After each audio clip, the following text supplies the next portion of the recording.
Hi, everyone. Hello. Welcome to a podcast will save this relationship. I'm Sarah, she, her. I'm Josh, he, him, and on today's podcast, we talked about all that jazz By Bob Fosse. for like 2 hours. So this is a long podcast. It's a long podcast. It was good. Today. It was a serious one. Yeah, a lot more serious than normal. Yeah. And then we had really funny stories.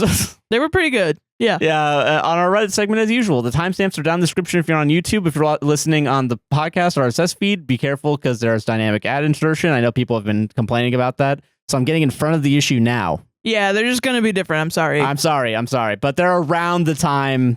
Yeah, like just look around. Go in 30-second increments. It takes a You're little an bit. adult. Come on, man. Okay. Fuck. Or we watch on YouTube. Make money somehow, God dude. damn it. I don't know. Shit. Fuck. Fuck. Speaking of making money, if you want to support the podcast, like, comment, subscribe, hit the gosh darn bell if you're watching on YouTube. Raise 5 stars on Apple and Spotify podcasts. Patreon, Buy Me Coffee, those websites /APWSTR. Straight for coffee for our coffee line. Congo, Sudan, Palestine, and Lebanon links are down in the description and our link tree as well. Yes. Distributed community links as well. All that fun stuff. You know what's up. You know it. Enjoy this episode. Also vote. And vote. If you're today, this is going on the podcast. This goes out at 9. You need to vote. If you haven't voted, consider listening to this while you're in line. At least down ballot and at least down ballot. Your state amendment. Yeah. We don't know how the election's going to go, but we'll talk about it next week. See you all in the next one. I hope we're all alive. Woo! Enjoy the episode. Bye. Bye.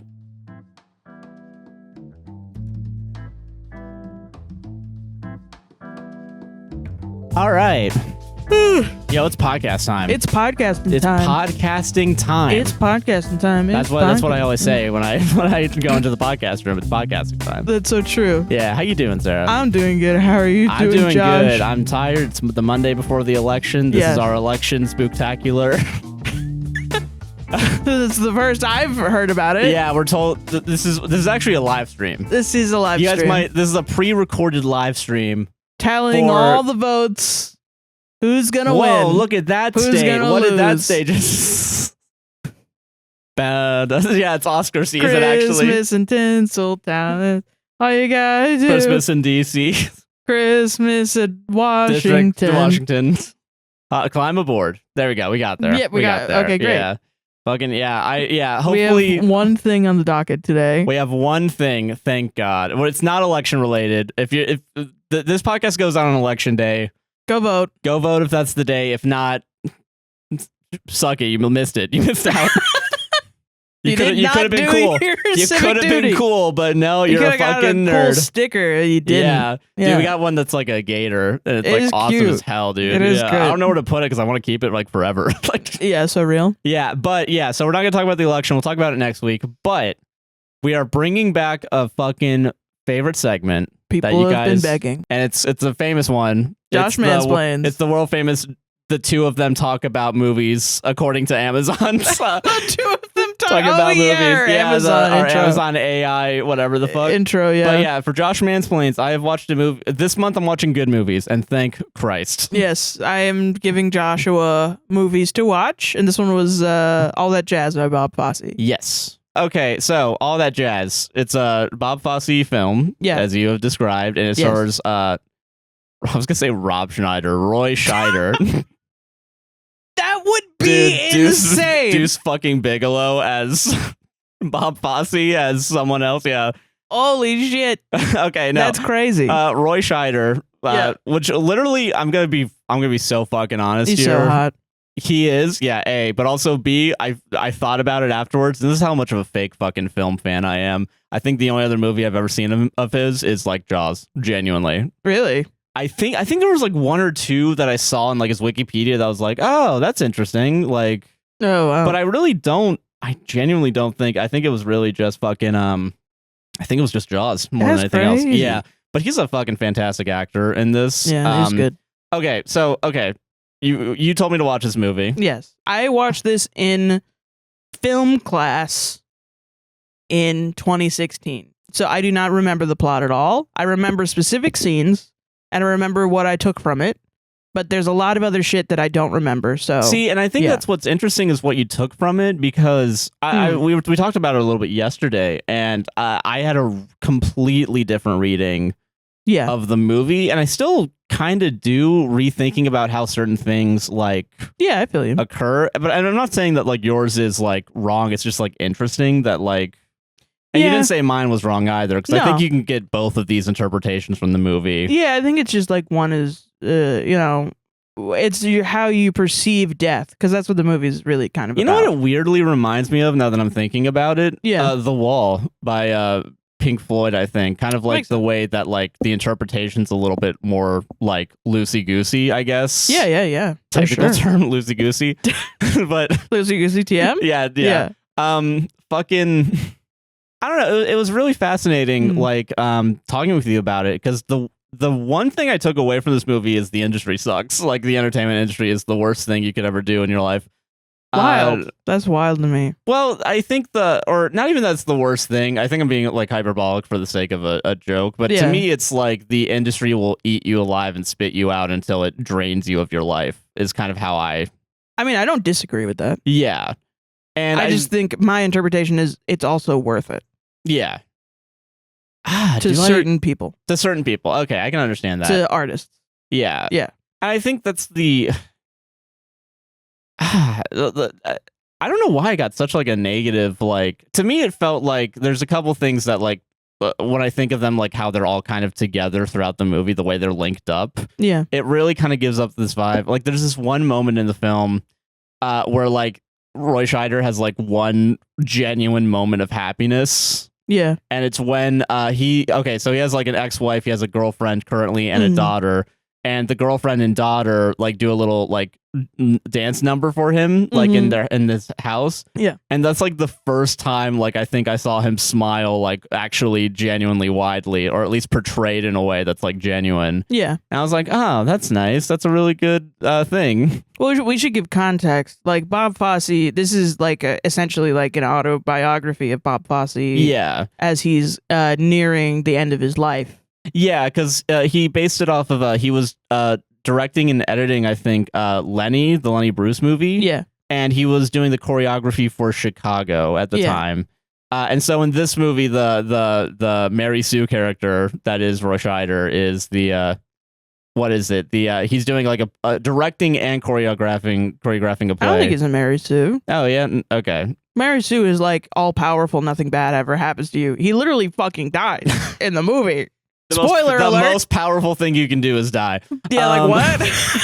He's quite a flawed guy. No, so he's a really flawed guy, but like he's directing and choreographing like a musical. And I looked up, it's like a New York / LA, NY / LA is the title of it. Yeah. And he's also directing a fake movie called The Stand Up and editing that. And like it's really funny too, because like the first time we see him watching it and like editing it, it's like, why did he mumble like that? Because I let him mumble like that, and he's just like so defeated as he says it, and it's like, fucking same, brother. Like, yeah, well, it's very real, yeah. Yeah. And so, okay, I guess we're gonna go plot by. I do highly recommend watching this movie, then coming back. Yes. Because this is a really good, like, it's part of the Criterion Collection, and correctly so. Yeah. Also, weird fun fact, this movie was like, I think 79, and it was the 79 Oscars, I think. Yeah. And it lost to Kramer versus Kramer, but also in that category. We did dunk on Kramer versus Kramer when we were like, that should not have happened. But like Kramer versus Kramer is also pretty crazy. Yeah, but then it was also Apocalypse Now, apparently. Which is also crazy. Yeah, like these three movies that are like, I can think of as like being very fundamental. Yeah, they're all like, great. Yeah. Shit. Like the other three are like, I don't know what these fucking are. Watch, I don't remember. Fucking Jurassic Park. Something insane. It's E.T. actually. Yeah. Like, ah, shit, whoops. You mean the favorite, but the best Also ride? Jaws. Also Jaws. He was also in Jaws. That was just a Roy Scheider year. Like, Earnest working actor of best picture parentheses Roy Scheider. But yeah, no. So, okay. So the movie starts out. I really like how this movie starts out. It's just like a dance audition, and they really focus on this one guy who's just eating shit, which is really funny. Yeah. Yeah, and it's like, okay, so it's and it's really hinting at like his like controlling and like kind of womanizing ways, where it's like. And like, because I think they literally say like there's two like female dancers like leaving, and it's like, fuck him, he didn't give me the role, and then the other one's like, I literally fucked him to get the role, and he still did this to me, you know? Right. And like he's kind of like very like touchy handy with a lot of like the dancers, which also, I mean, part of me is like, I mean, you are doing choreography, so I kind of understand to an extent, but it feels like it goes just a little bit over like what I would expect like a choreography teacher to do, you know? Yeah. I mean, yeah, no, it's inappropriate. Yeah, it's very inappropriate. Yeah. So like it's just like a bunch of different sequences of like different dancers, and like one of the dancers is like, oh, you were he asked her like, oh, you're in this play, who was the director of that? And then she's like, you were. And then like he's like, who was the choreographer? And then she says, you were. And it's like, how was I? And she said, perfect. And then he looks at everyone else and says, that's how you get a role, you know, kind of like, yeah, like you have to suck up to my ego. Yeah, exactly. Yeah. And like meanwhile, like his ex-wife and daughter are there because this whole play is basically for his ex-wife to an extent. And one impossible interpretation, I would say, because it kind of, in the ex-wife's eyes, it's because of his guilt over his infidelity to her. Right. Which part of me is like, I kind of do get to an extent, because it's like, yeah. But like we also get the hints of his like workaholic tendencies, as well as his like kind of being a shitty father sometimes. Where he's like, oh, I know we did this. I've scheduled this thing, like talking to both of them, but like I gotta go edit this movie. And like the daughter's just like the saddest, like, oh, he promised, and it's like, and then you have to have that movie moment where like he's running out the door and he stops. Which is like at the door is like, some fucking father you are, and then goes to the movie thing, you know, like the movie editing. Yeah. And it's like, all right, I fuck with this. This is great. Yeah. And like then we start learning about his perfectionism, which is basically like every time he like talks about the movie, he basically like does like one or two cuts to like this final thing. Yeah. Which as an editor, I'm like, I totally fucking get it, but also this is a little much, my guys. No, yeah. Yeah. I did write down what happens in this movie because there's a lot of shit going on, and I think everything I've described has only been like 5 minutes of movie screen time. Yeah, it's like the first like we're only 2 scenes in, and it's like there's lot so has much happened. that happens. Yeah, and I'm really gonna hope that like I actually get a lot of this still in here. But it's also like I remember a lot of the plot, like not that much really does. Like in the idea of like a lot of it is very realistic. It's just there's a lot of filled in like dance sequences that are symbolic. Yeah, and a bit surreal. You know. So yeah, and throughout this whole entire thing too, like he's basically talking with the angel of death. Like in his imagination, and like they're kind of like talking about, and that's where you also learn about like him cheating, him like, you know, not really being a good father, and like his kind of mindset of like basically a lot of it eventually revolves around his ability to lie, but also not only lie but like lie to himself, like basically, right? Yeah. There's a lot of that, and I think that's why like.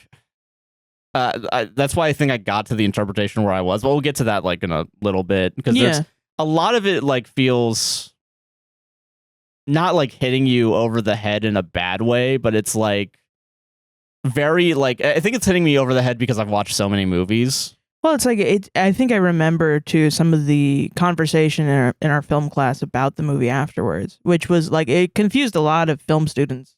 I think because they were like, "Who is this for?" And the answer is Bob Fosse. Like, Bob Fosse made this for himself, criticizing himself. Yeah. And his life. Yeah. And I think that I think is why I have a lot of respect for it, is because it's like a very stark, like, look at all the mistakes I fucking made that I knew were bad. Yeah. But I did them anyway. And I think that is, I think that is a good way of looking at it too. And I also think it's for people in the industry. I think it is like I don't think it was like, but I don't think it gives off the like, don't do this. You know what I mean? Like, it's not like a warning. It's like this is who I am, and this is how it is. Yeah, and I think that's like it's like just very real. And it's like also, you know, older movies, they were just telling stories to tell stories sometimes. Yeah. A lot of it wasn't like, they didn't have a moralizing, like, you know, like Rounders. Gambling's bad, folks. Like, they weren't doing that. They were actually like, gambling's fucking epic. Yeah, actually, you're right. Okay. To this guy, gambling's epic as shit. Yeah, and this is how I'm going to pay for college and get my sweetheart. And you know what? He fucking wants to play the damn game. Let him play the game. Yeah. Meanwhile, gambling addictions ruin people's lives. And skyrocketing after that movie came out. Like, And also cringe ass white dudes, white millennials at parties, drinking Fireball out of red Solo cups, talking to each other and being like, "Give that man his miani." Yeah, doing John Malkovich impressions.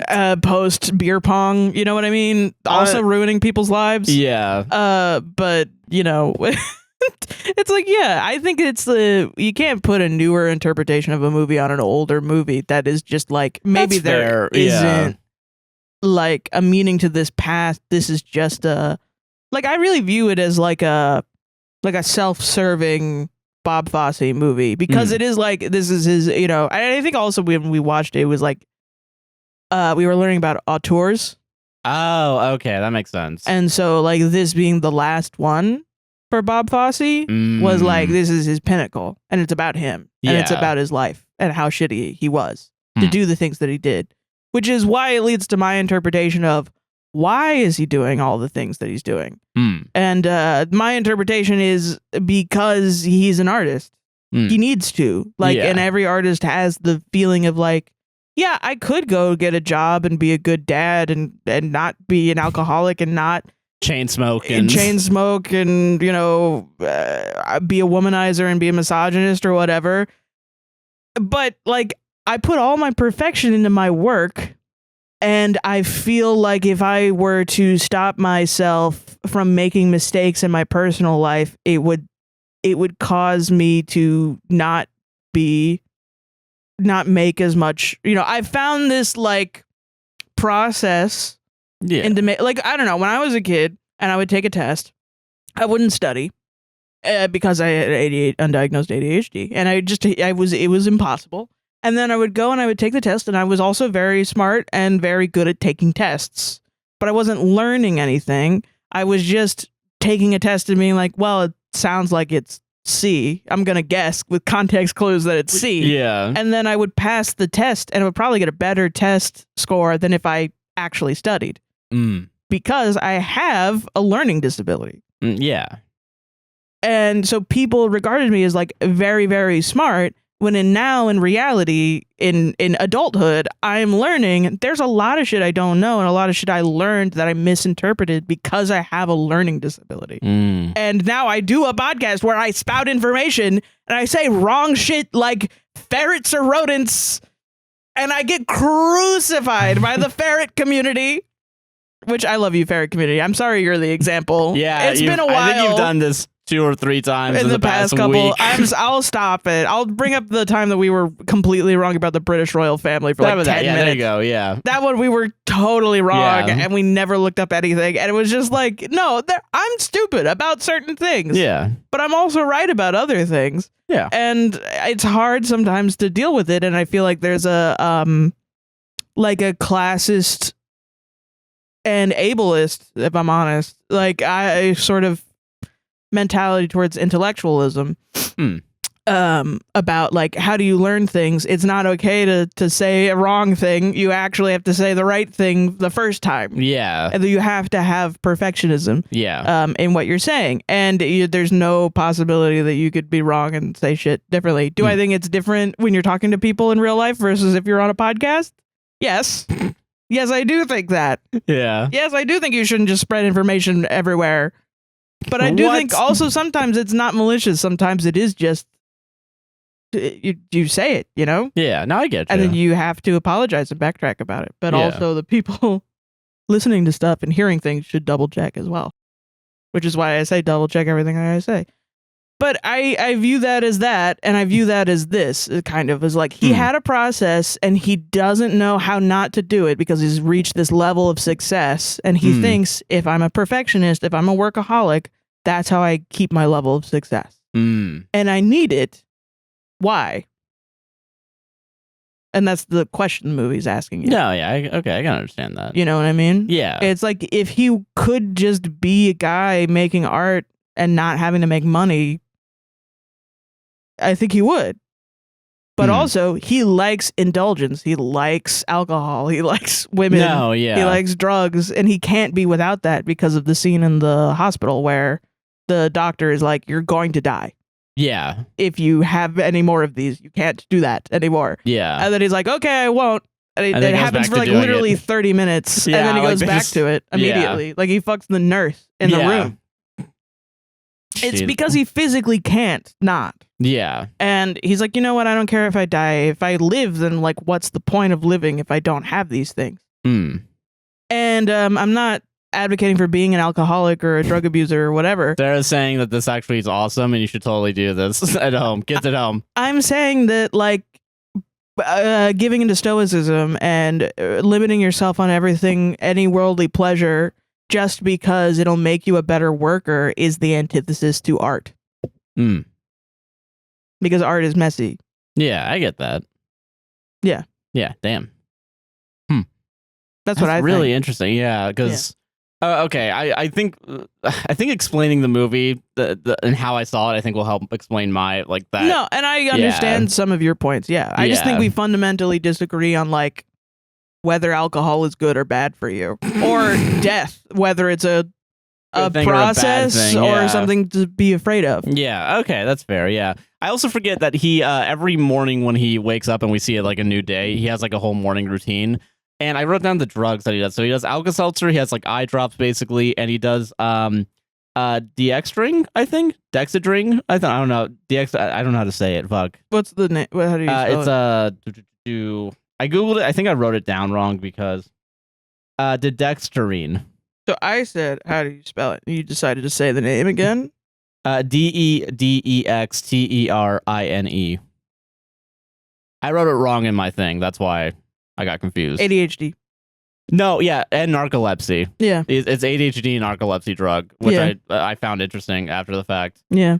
And he always like says it's showtimes, folks, into his mirror, you know, like Yeah. as he like slaps his face and then like does a fake smile, like Which I think they made fun of on Family Guy. did that? Oh yeah, With they Brian. did with Brian. When he Oh my takes a pill god! and he's like, showtime. Yeah.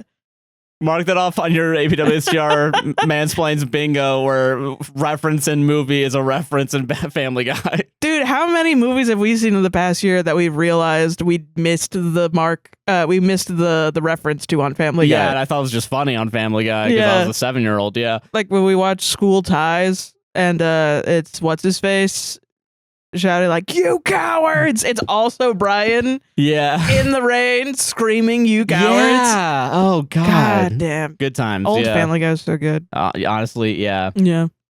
So yeah. So and like, I don't want. I might be glossing over a lot of things that happen, but like, so at the movie editing thing, his girlfriend shows up for the first time. We see her in the movie. And like that's when he's telling the angel of death, like, yeah, I'm a womanizer, cheater, and a liar, because he lies basically like, actually, I'm not sure if you should come over tonight because I might have to do work. And then the next scene is like, oh, hey, do you want to do work? It's like some random person. And then he's like, fucking no. no, I don't want to do work. I'm busy with other stuff. And then some random lady comes and they like, she talks about like wanting to be in the film industry, but like she's self-conscious about like her nose and like, Oh, yeah. yeah, and like she basically asks point blank, like, do you think I could be in the movies? And he doesn't respond, and she's immediately like, oh, so no, you don't think so? Even with the nose job? No, like, Right. and then they still fuck anyway, like, and then the girlfriend shows up and is like, oh, I should have called, and like starts crying and weeping and leaves, you know? Like, Yeah. yeah. And that's like, and that's when he says like the person that he was cheating with asks like, did I do something wrong? And he's like, no, I did something wrong. You know, in that moment, yeah. He did. Oh yeah, okay. So as a teenager, we get another Angel of Death sequence here where it's like it's him imagining his mom. And the mom is like cooking and just like really like being like, he used to work at the burlesque club and he never looked at the girls, not even once. And like it eventually ends with her saying, Joey has done nothing to disappoint me. But we learned that like when he was like a teenager, probably underage, he was going to school and he was working at the burlesque club as a tap dancer, basically. Yeah. And like he gets caught learning Latin. And then all the burlesque dancers laugh at him and like they try they mock him and like force him to like within their chest, like between their tits, basically. Yeah. And like then just push him out on stage and he starts tap dancing, but he like comes his pants and like everyone in the audience starts laughing at him. Yeah. And that was like oh man, Jesus, that was a fucking Jesus, you know, like it was just a wild fucking. Well, I think it's like, you know, there's a real critique of him, and I do want to say, like, he is a womanizer, and all of the women that he has sex with are quite young, and he is older. And I'm not defending him in any way at all. Like, he is that. No, I think it is like not like an explanation for his bad behavior. And I know that's like not, he's a piece of shit. Like, he's coercing women with the idea, like, there's a power imbalance there. It's like he's kind of grooming women essentially and coercing women into sex with the idea that he will give them roles fame and I think that is despicable. I do think like it's not necessarily like he's trying to say this is an explanation, but I think it's more of like a pallid look at like this is what the industry is. And that's why I think I really, because like that, like the thing I think that I like, but I don't think it's what the industry is the thing. I think it's like he gave himself to the industry, and these are things that happen within the industry. I guess I have like an idealistic view. I'm like, this doesn't have to be what the industry is. No, see, I agree that that's not how it should be, but it kind of is, though. It is the way it is right now, but it doesn't have to be. But I think that's why I get the interpretation of like it's not mostly critique on the industry. I think it's a critique of himself, of course, because like he doesn't, the way that he portrays himself in the movie is it's a critique on the industry and himself. For giving in to participating into these things. So I think like and I think that's like that sequence specifically is like it nothing really has changed since that his time there. Versus now, where it's like now he's become them. And like and I think that's like a good like the I guess generational trauma to an extent, or like the continuation, the cycle of like entertainment, you know. Which I think we see now, which it is deeply sad. Like all the like P. Diddy stuff, like and I think like a lot of it is like people are trying to blame it all just on P. Diddy when reality is there were people. Like in the same way that like he was enabled and he enabled everybody else. People enabled Harvey Weinstein. People enabled fucking and everyone fucking apparently enabled fucking Jeffrey Epstein. You know, so like there are serious problems. In these very specific industries and in these like industry spheres that we keep secret for money.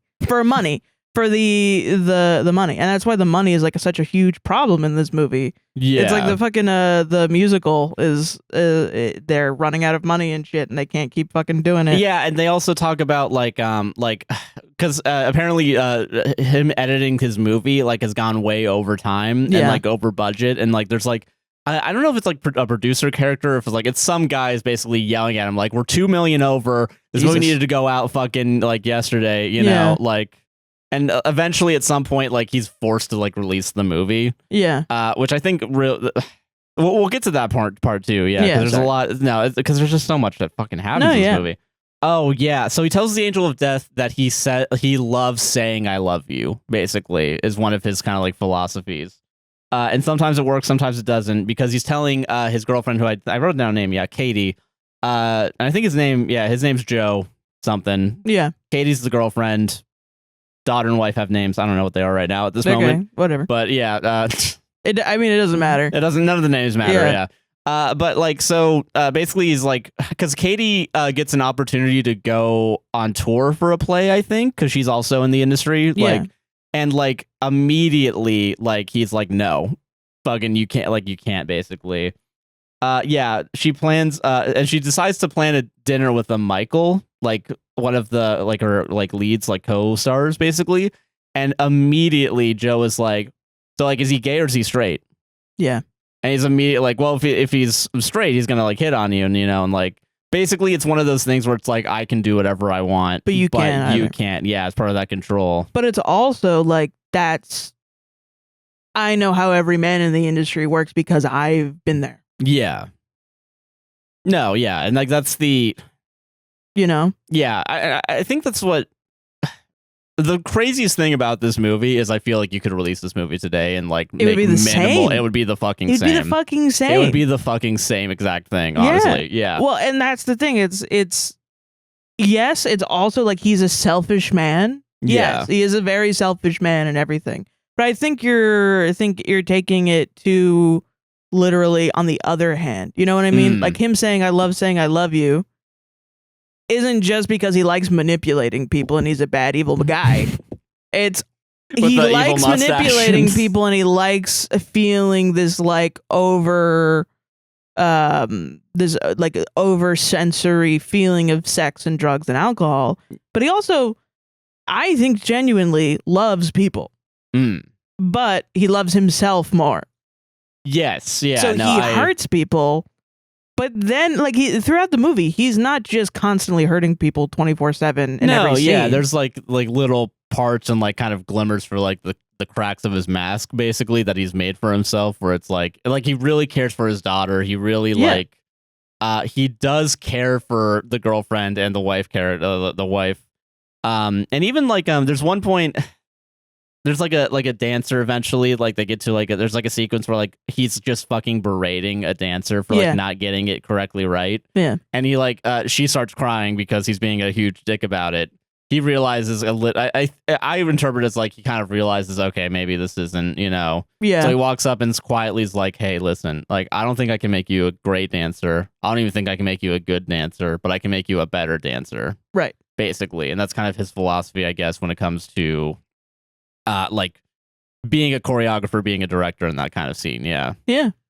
And yeah, so I think like you're right about like I do think he loves himself more than anyone else, but he does love people. And you're right about too, because like at some point, like at the end of the movie, he kisses like someone who's in pain, like in a hospital bed, and he kisses her. And you're right, it's not sexual. And she doesn't not want to be kissed. It's not like it's just like a kiss that they share. And it's an older woman. It's not a sexual thing. It's not anything else other than love. Yeah. Yeah. Exactly. Yeah. I agree with that. Yeah. And it's also during because like the whole part of the, I think this is one of the things that's a little on the nose, but it's repeated so much that it works, is like the stand-up film is the only set we see from that film is the stand-up talking about the 5 stages of death and making fun of it. Yeah. And like at the end of the film, it's like that little bit of narration over like his like every stage that he has about him dying, basically. Yeah, because he's gonna die in this movie. Yes. Spoiler alert. Spoiler for the spoiler-filled review of this movie. Yeah. Yeah. So yeah, he admits to her like is honest, like I don't want you to go. Like basically, instead of being a dick about it, being like, oh, you're just gonna go fuck Michael. You're just gonna go, you know. Yeah. Yeah, and like. I think he's doing his morning routine during this too, because it has Vivaldi on. He always listens to Vivaldi when he gets ready in the morning. Yeah, which I mean, knowing Vivaldi also was like Vivaldi specifically as a composer. He composed for an orphanage, like an all-girls orphanage, and he was specifically composed for and I remember this from school. So maybe information has changed. If more information has come out about Vivaldi, if they've done more historical analysis, and or the information I learned was wrong in the first place, I don't know. But Vivaldi was he made solos for the girls that he taught. So, and a lot of them were like, he was like a mentor to them, essentially. And then the school fired him, I think, and because he wanted to go on tour. Ah. And the school was like, no, you either have to be a teacher or you're a performer, or you can't be both. Like, if you're gonna go off and be famous or whatever, you have to like come back and you have to believe in yourself, essentially. What it came down to was Vivaldi had to believe in himself to go out and do the tour. So he was like, fine, I'll do the tour and I'll become so fucking famous, you'll ask me back. Yeah. And that is what happened. Vivaldi went on tour with his music around. And he became so famous that they asked him to come back at a higher salary, I'm pretty sure. Damn. And he did, because he liked teaching, and he liked doing that as well. He wanted to have both jobs. I didn't know that. Yeah. That is actually an important, I guess, that's a pretty important detail to have. Yeah. All right, point to your interpretation, because this is... this is a fight? No, it's not a fight. No, but I think, I think I'm slowly understanding your interpretation and like a little bit more. Like I already understand it, but like now I'm like, oh, that makes more sense now. Like Yeah. knowing these little bits of information. I think, But it's all I am now questioning it too. Now that I'm like, I'm oh so sorry. shit, I'm so sorry if I gaslit you during because this. it's like the more that you talk about the womanizing, there's so much more womanizing than I remember. There's a lot, and I'm like, I don't want to give this guy a pass just because of the self-serving, point of view of him at the end. Like I think, if you're coercing somebody into sex, you're a piece of garbage. Yeah. I'm not saying that he does that because he loves love. That's stupid. And please don't interpret my words that way. Yeah. So I think like, I'm saying he also loves life, but he is coercing women into sex. No, yeah. Because he's like addicted to sex. Yes, no, yeah, exactly. Yeah. I can understand that. Okay. And there's blame on him for that. Yes, agreed. 100%. Yeah. He's the antagonist of this movie. Like, yes, and the protagonist. And the protagonist, yeah. It's complicated, but The version of him dying is the protagonist, and him in real life is the antagonist, yeah. Yes. Okay, so yeah. Oh, there's a really good line, like, because she says, I think at some point, like, I'm a little surprised, like when the guy calls, and then he hears the name Michael, and then he's like, oh, now we're all a little surprised, like he's like, it was a really he's like good a piece of shit, yeah. Yeah, it's really like, God, he's such a good fucking actor, dude. No, yeah. Oh yeah, so when he goes back to the we're back in the Angel of Death kind of area, and he like asks her like, why did she stay, and then she says, oh, well, there's many reasons. And then he immediately is like, well, don't bullshit a bullshitter, Right. Yeah. And it's like really like, oh, it's like fucking so good. It's such a good fucking movie. Okay. So they're doing a rehearsal for a song. Oh, yeah. So part of this movie, the only real song we see from this musical is about like taking a plane, basically. It's like an airplane song. Yeah. And like what I think the other like producers and like directors, like the director of like music or the director of XYZ, they're all like, oh, sweet, because we can get like an airline deal, basically. Like, yeah. I forgot that that's like and I didn't realize at the time when I wrote it down, like how important this was going to be. But it's a really important, because it's also the only fucking thing we see from this musical for the most part. Yeah. So yeah, and he's like not fucking with it at all. Like he's like, this fucking sucks. And he then lashes out at a dance routine rehearsal, basically. Right. And then we get like another scene back where he's imagining like he was in a throuple, basically. Right. He was in a throuple, and like basically one left because she wanted to be in a monogamous relationship because she wanted him all for herself. Left a note, and the angel, as like, she wrote it down as a note, so she didn't say it directly to him. Right. And the angel of death is like, are you sure that was for you? Ooh. Yeah, and I was like, oh, fuck yeah. Dude, let's go. Yeah. Ooh. That's such a good, like, yeah, you don't actually fucking know. Yeah. I will say props to this movie for being relatively progressive as well, because it doesn't really shy away from the idea of like being gay or being lesbian, because like, well, I mean, Bob Fosse was doing choreography in the and musicals that were specifically like the musical, like, actually, I want to take that back, because he did do the is he straight or is he gay thing. Never mind. I do want to take that back immediately. But you can't like shy away from the idea that like musicals during this time period, it's like when oh my god, what is that movie with Johnny Leguizamo, being and it's all about being trans, being like a trans woman or a drag like a performer. Yeah. And it's like it's queer history, but like you go back on it now, or you look back on it and it's like, whoa, this is really homophobic. And it's like, well, yeah, but it was a big deal for the time. Yeah. And it's like, yes, okay, yes, it is fucked up. They didn't do everything right. They used the wrong word. Yeah. But it is also like, no, the people that saw it at the time were like, oh my God, I'm being portrayed on TV. Mm. Yeah, and I think that's why I think I appreciate that it's at least acknowledged, as opposed to like, well, it's real. The musical like scene is filled with gay men, and for the longest time, and gay women also, but for the longest time, LGBTQ people, for the longest time, it was like they couldn't be out, and do that, and it was like just being into musicals was outing yourself. When I was in a musical in high school, my mom asked me if I was gay. Jesus. Yeah. And it's like, that is something that is just a part of the scene that is like, yeah, you can't be in like, doing shit in musicals and pretend like everyone there is straight. That's ridiculous. No, yeah. That's absolutely ridiculous. I will say I got really lucky growing up. I think I went to 2 different art high schools, so it was never like a question like about like whether or not people were gay or straight. Like no one gave a shit. I do feel like this is a very common thing. Yeah, like in middle school and like I think 5th grade, like it was more of a question because I was still kind of into like theater both times and those times. Yeah. Yeah. So it's like, oh, well, shit. You told me you've been called the F slur in school too.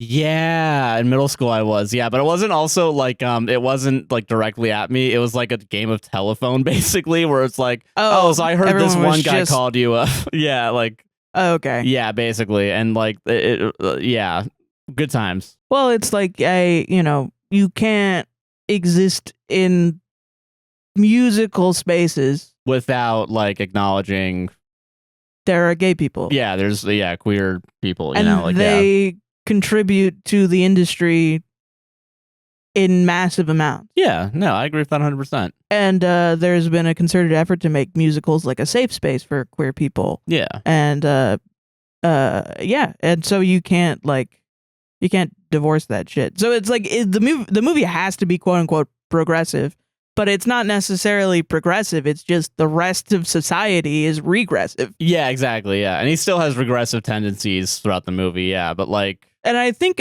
of those regressive tendencies from him as like a tool to abuse people. Yes, yeah, I agree with that. Yeah. It's like he knows that gay people exist in this industry and he knows that shit is going to continue, but he uses the words and he uses the homophobia as a tool to get people to do what he wants. Yeah, exactly. Yeah. Yeah.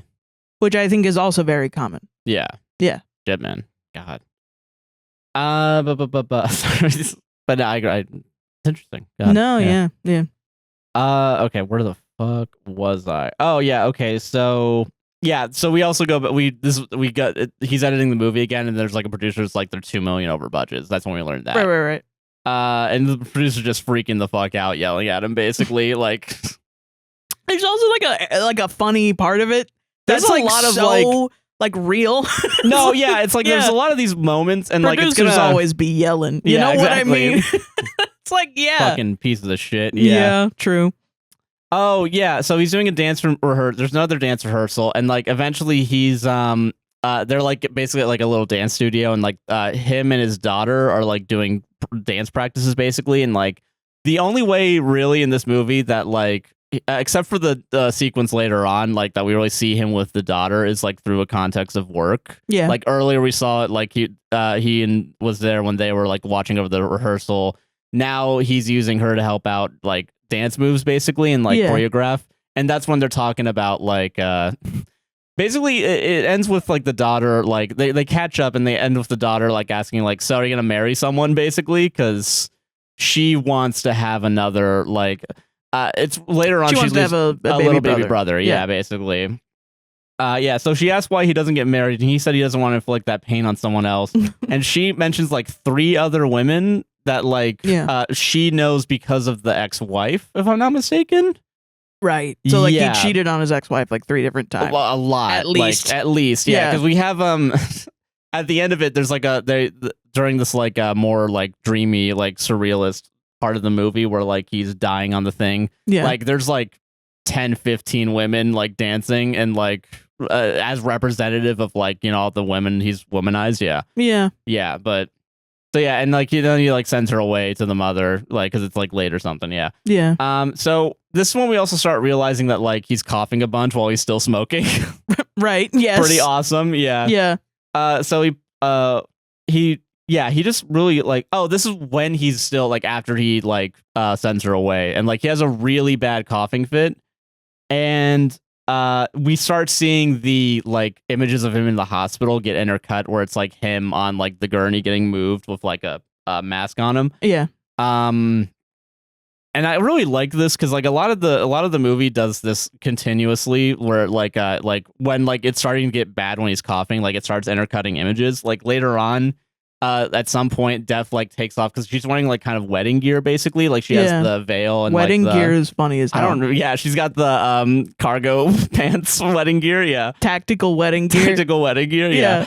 She has like the whatever the headpiece is, but with like the veil, and like she slowly takes it off and like undoes her hair basically when he like I think it's when he goes to the hospital, but we'll get to that later. Yeah. So the next scene after that is the one I mentioned earlier, where it's like him going in on a dancer basically, and like doing the like I can't make you a good or better I can make you a better dancer basically. Yeah. And she eventually does like a routine that like he's and like there's like a moment like a beat of silence and he's like great, you know, like giving her like the satisfaction of like, oh, you finally did it my way, now you're good, right? Yeah. And I think the next scene, if I'm not mistaken, he also tells her that like she asks if he's gonna like keep yelling at her if she stays, and he's just like, probably. Yeah. Yeah, and it's like, oh, God, bringing me flashbacks. It's like, Jesus, to like being in film and shit, but like, well, it's like that's the process.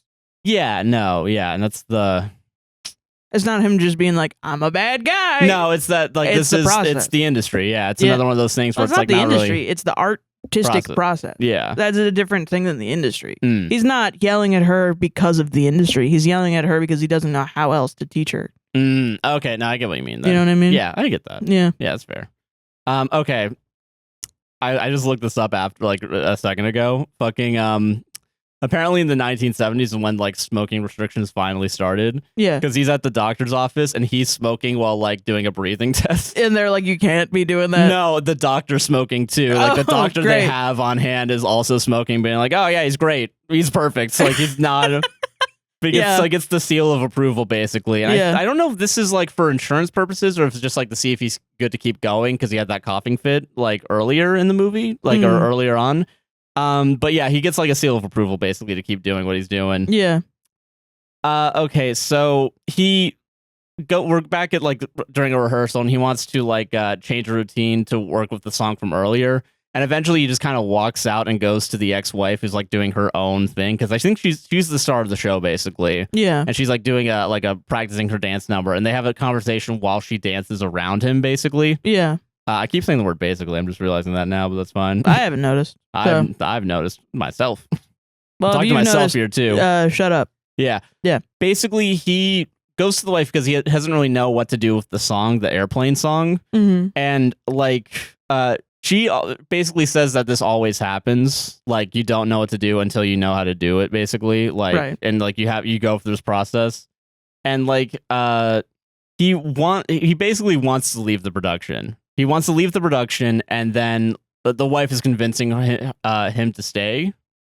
But then they also have a big fight because she accuses him of doing this entire show out of guilt for being unfaithful to her. Right. And she names like a lot of women. Yeah. And eventually she stops using the like names and just describes. The daughter said like a blonde from Philadelphia. Yeah. And like he's like doesn't really remember. So she brings up the wife brings up the blonde from Philadelphia here and asks like what's her name, and like there's a genuine look on his face where it's like, oh fuck, I don't know her name, and like yeah, he can't remember the name of the girl his daughter brought up. He leaves and says the number is looking good for the ex-wife basically, and like the ex-wife kind of has like a laughing fit as he like after he leaves.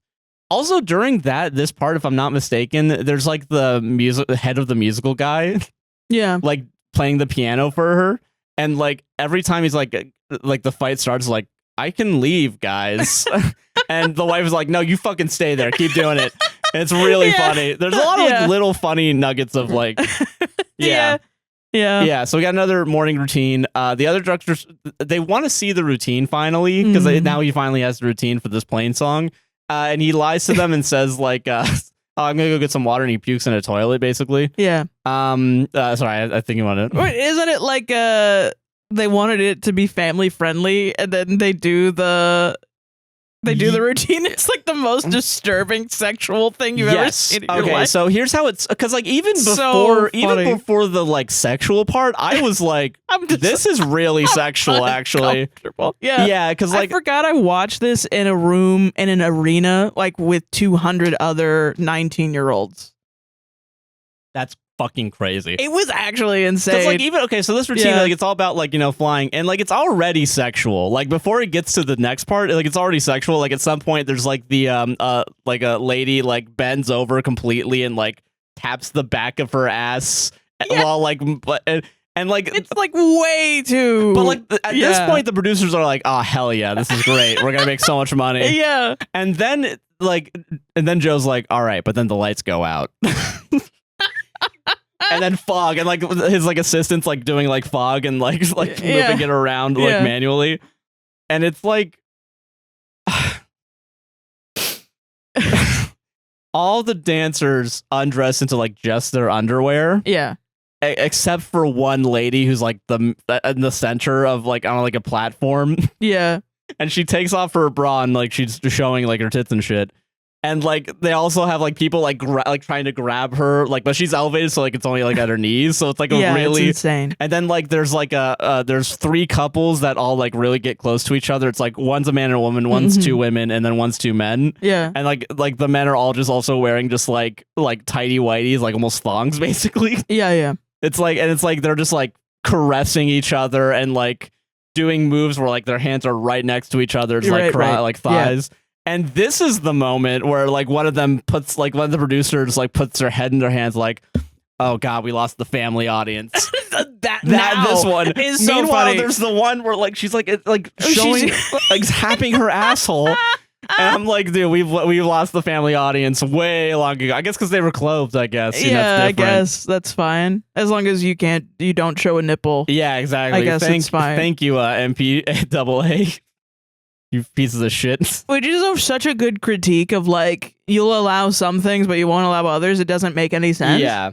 I think and that one too, it's like there's only one topless woman. There's one woman that like has a I don't know what it is, like a unitard? Is that what it's called? Leotard, yeah. It's like only covering one nipple basically. Yeah. Yeah. Neopets is what I was thinking of. Apparently. Neopets. Yeah. One of them has a Neopet. One of them has movie. a Neopet? Yeah. So it ends finally. Someone does a sick handstand, apparently. That handstand was watching Bob Fosse. Oh, it was choreography and being like, that shit was sick as hell. It was the lady that was topless. That's why. Okay. And there's another. So it ends. That's why? She probably did a great handstand. No, that's why I wrote it down. I think because she's topless and she did a handstand. Joshua. No, I think that's why I remember that someone was topless, I think. This is actually, the more you describe this, is so fucking egregious. I cannot believe I watched this when I was like 19. That's actually so crazy, man. Wait, the way I'm describing it is egregious, or like the shit that happens in this movie? The shit that happens in this movie you should have watched this in a That's fucking so college. Wild. They were straight up like, you're in college now, you're adults, time to watch essentially porn together. Yeah. In a dark room with 200 strangers. Yeah. A lot of jackets on people's laps during that. That was the same movie that was the same film class where we watched Fish Tank. Why? I don't know. That guy was that professor, he was a nice guy, but I don't know why he was like, I gotta show porn to these kids. It's so strange, man. God. Okay. So, no one likes it for some reason. None of the producers like this routine. Way. And like he's like literally like he's standing like one foot on the chair, like leaning in like the thinker pose almost. Like, so what do you guys think of it? And like there's like a couple beats, and then one of them's like, it's interesting. Yeah. And as we all know in the biz, if someone says something's interesting, it's bad. It's bad. And then he's like, well, what do you think of it though? Like, did you like it? Like kind of pushing it. Like fucking weird. Yeah. Yeah. And the wife says that she thinks it is the best work and runs off. The writer of the song thinks it's only about sex, though. Like the guy that wrote it. And he's also the guy that was there when they fought earlier and stuff like that. Yeah. Right. There's a lot of different people in this movie. Yeah. Like movies have. Yeah. Okay, back in the dimension, he thinks anything he does isn't perfect. And then we return to like the theater for the film, and he's watching over like a final cut. And it's the same film segment we've seen. It's always the 5 Stages of Grief stand-up set. Yeah. Is what it is. And he's sitting with the producer, and the producer loves it and he hates it. Mm-hmm. But he wants to do a recut, but it's still going to get screened somewhere, if I'm not mistaken. Like it's still it's going to be shown no matter what, because it's just taken so long. Yeah. And like also throughout it too, like early on, I forgot to mention this, like he says out loud like, what do you think about it? Like, and like he has like 3 editing assistants. And one of them, which is the like a blonde haired lady, is like, well, I really liked it. And then he's like, I didn't ask you. Like, yeah, he's just a he's like misogynist. he's a real piece of shit. Yeah. He 100% is. Yeah, like, so yeah, okay. Then he goes home and like the girlfriend and his daughter's there, and like he's making phone calls, and like everyone loved the screening apparently. Like eventually, like it's revealed like people like what he did. Yeah. And like he's like, all right, cool, and hangs up. And like they surprise him with like doing a little dance routine, and like this is the first time I've really seen him like smiling like really wide and like happy, like. Well, okay, and now I want to talk about the symbolism of this. To me, is his daughter. Yeah. Right. The next generation of people. Yeah. Is dancing for him. And his whole life he's been dancing. Like he's just kind of, that's a constant in his life since he was a child. And now his daughter is dancing and he's happy about it. Yeah. That's the answer, right? Is why he's doing this. Is doing it for his daughter, like... Yeah, he wants to make good art, and he's putting it on himself to be perfect constantly. And he thinks that everything else that he's doing, that will eventually be his, like, ruin, which is smoking, alcohol, drugs, womanizing, sex, and all these things that are literally tearing his body apart. He's doing it all, he thinks, for the next generation of people. Yeah. And I think the movie is a retrospect on, did he do harm or did he do good? You know what I mean? Like, kind of like the idea, I think there's a really common idea of when we die, we are going to be put on trial, and there's going to be like, you know, look at all your crimes, look at all your good deeds. Yeah. And were you a good person or were you a bad person? And I think that's the retrospect of this movie, is it's not clear cut. He is a bad guy for doing all the womanizing shit and sexualizing women as much as he did. But then also the work that he created, it inspired a lot of people to get into the art. You know, and he made a lot of really great art that is a retrospective, like, criticism on the industry. So it's like you can't take one without the other. You know what I mean? Interesting. Okay, yeah. But it doesn't excuse any of the bad things. No, that he did. but it's like, because if he did, then he would be like, "Oh no, I have to. Oh no, I have to cheat on my wife. Yeah. I have to cheat on my wife to make good art." And that's not what he's saying. Yeah, that's not what's happening. He's literally looking into the camera and being like, "I'm a piece of shit." Yeah. Yes. Yeah. I cannot stop, you know, fucking over women, and I'm mean to women, and I do not think that I think I can manipulate them, and I will do it. Yeah. I'm bad. I'm a bad person. Yeah. Yes. And he's saying that into the camera and telling you that fact. And then I think people I think if you aggrandize him in one way and if you demonize him, you kind of miss the point of the movie in both ways. You know what I mean? Yeah. I understand that. Yeah. Like he's just a piece of shit that made high quality art. Yeah, that's the thing. I don't think it's like, because I don't demonize him, I think, in my interpretation of it, right? I think it's more, I really do I think I'm looking at the bigger picture. Like the industry, yeah. Yeah, that's why I think I really focus on that, like the cycle of the industry itself, like. Well, yeah, and I think putting the pressure on you. The part where I disagree is that it's all about the industry and not about him. I don't think it's not about him, but I think that's the thing I took away most from it. I think it's what I see what you mean. Yeah, that's what I mean by that, yeah. Because and we'll get to it too with a lot of the symbolism, I think. Like, so another day we see his morning routine again. So we see him take the drug in slow motion this time, and this is the only time we really see that happen. Yeah, if I'm not mistaken. So yeah, we also show repeat the same like last 2 show times, and then one of them like a new one like that where he like has another coughing fit, basically. Yeah.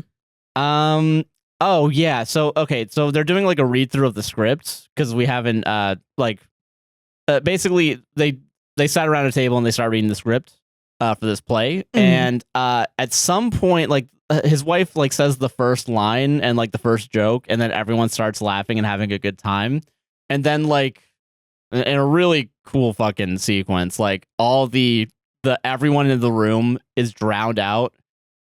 Like it's completely silent, and the only thing we hear is like him tapping on the table, and then like he gets up and like there's like a metal bar, and he starts tapping that, and you only hear him like with the metal bar, and he's just looking around. It's like intercut with like people having like laughing their asses off, basically. Yeah, but it's like completely silent, and he's just like he looks like he's about to die, kind of in a weird like because also throughout the movie he's like showing off like that he's having like stress and pain by like rubbing his like hands and his like forearms. Yeah.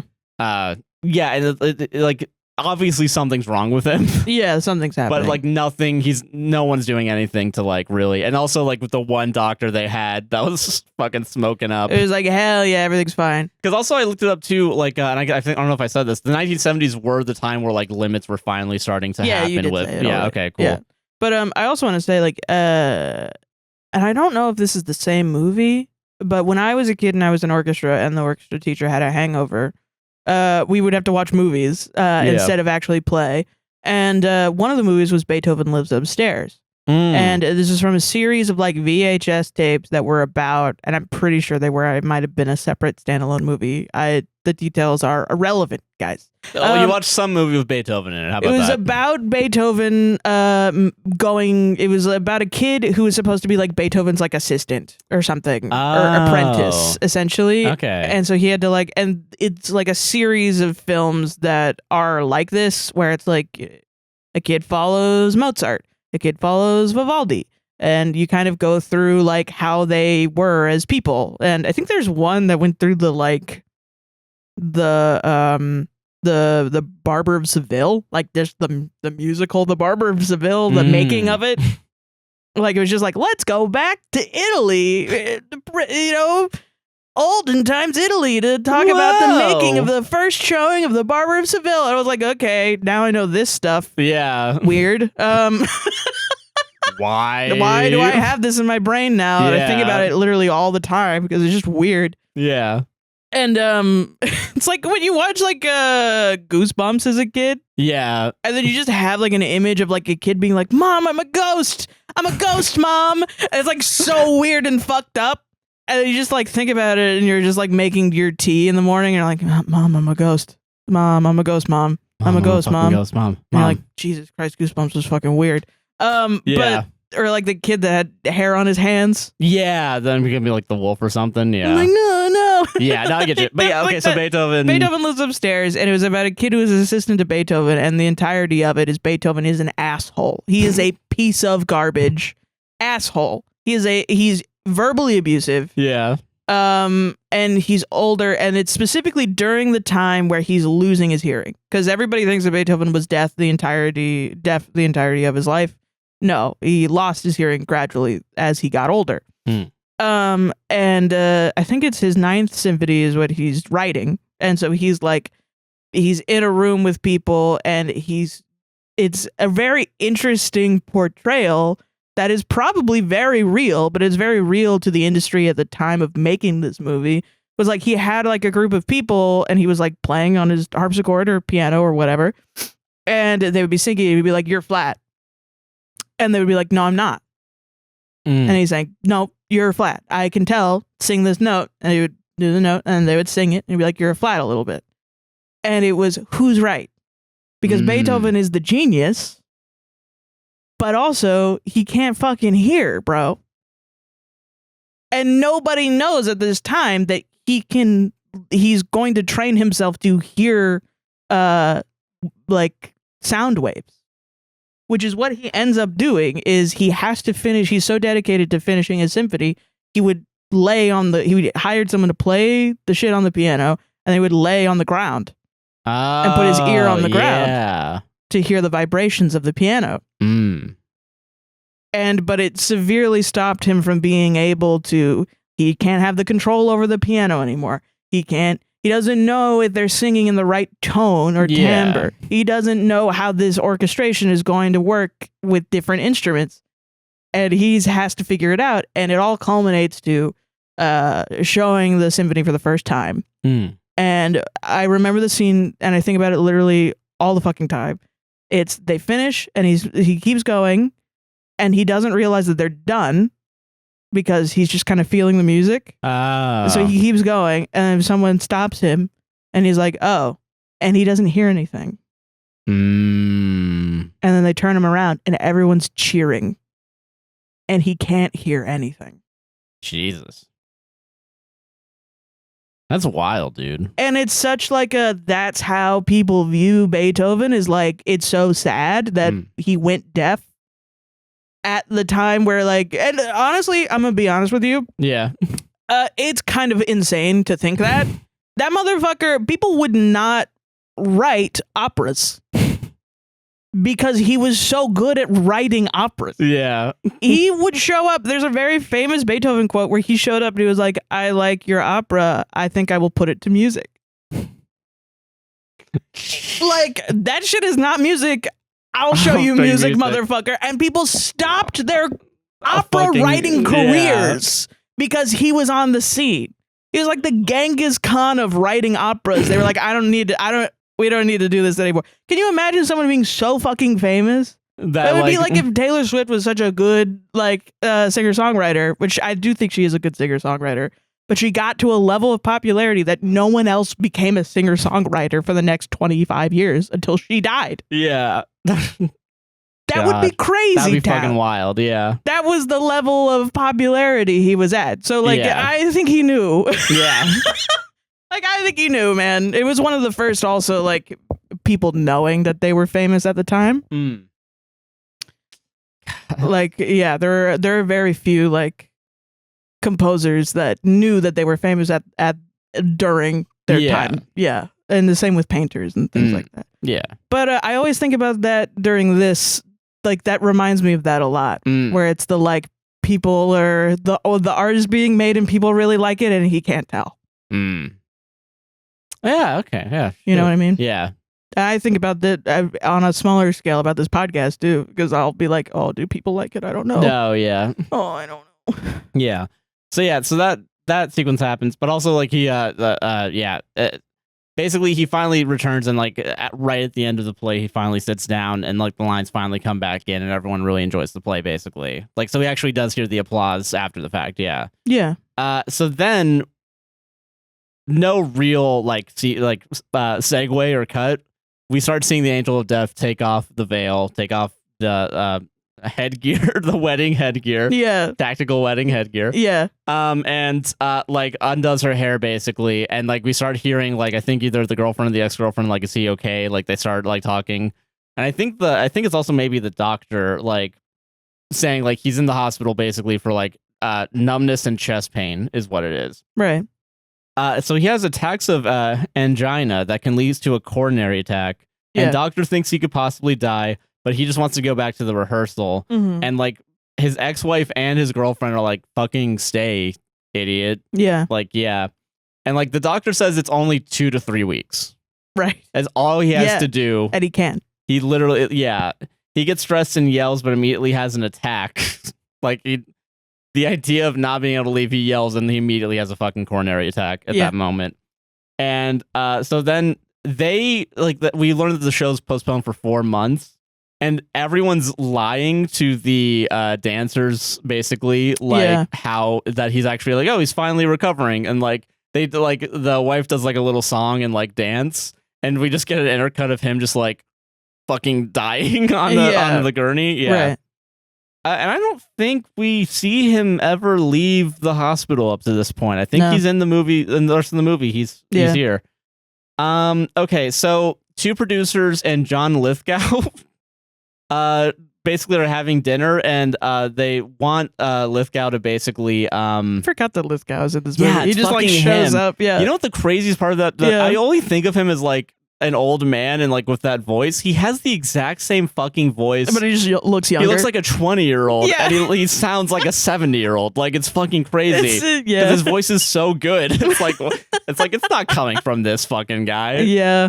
That's funny. John Lithgow went back in time as his old version of himself to say he sounds like exactly. It's so crazy how much he sounds exactly the same. It's fucking It's actually crazy. And I think they're discussing Lithgow doing rewrites of the script, if I'm not mistaken. Right. And meanwhile, like we get like I don't know if it happens here. Or if it happens later on, because like there at some point he's at a dinner with oh no, this isn't the dinner yet. This is at the theater right now. Yeah. John Lithgow is like, okay, maybe I'll look at the script, give it some notes, you know? Yeah. And like one of the producers is like, you've always been a son to me. You've always, you know, like kind of also grooming him to do these like, you know, rewrites and stuff. Yeah. Okay, so that, yeah. I think also like I have a different interpretation of this post Me Too.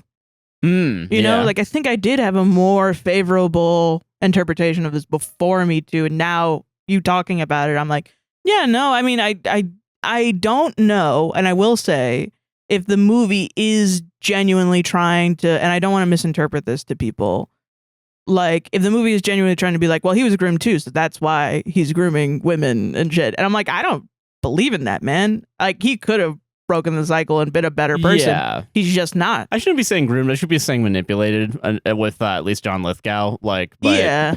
It's like the industry is manipulative, and then he is also manipulative in the way that he sexually abuses women. Yes. And emotionally abuses women. Yeah. Like, I mean, yeah, because like cheating on someone is emotional abuse. But like the little hints of like, oh yeah, like he's used his position of power to... Which is I don't think a fault of the movie, unless the movie is like, oh, poor Bob Fosse. I don't think so. It doesn't feel like it. Because there's not a single moment where like you're rooting for him. Bob to live. It's like, actually, it would be better if he, at one point, it's like, yeah, it's better if he die. Yeah.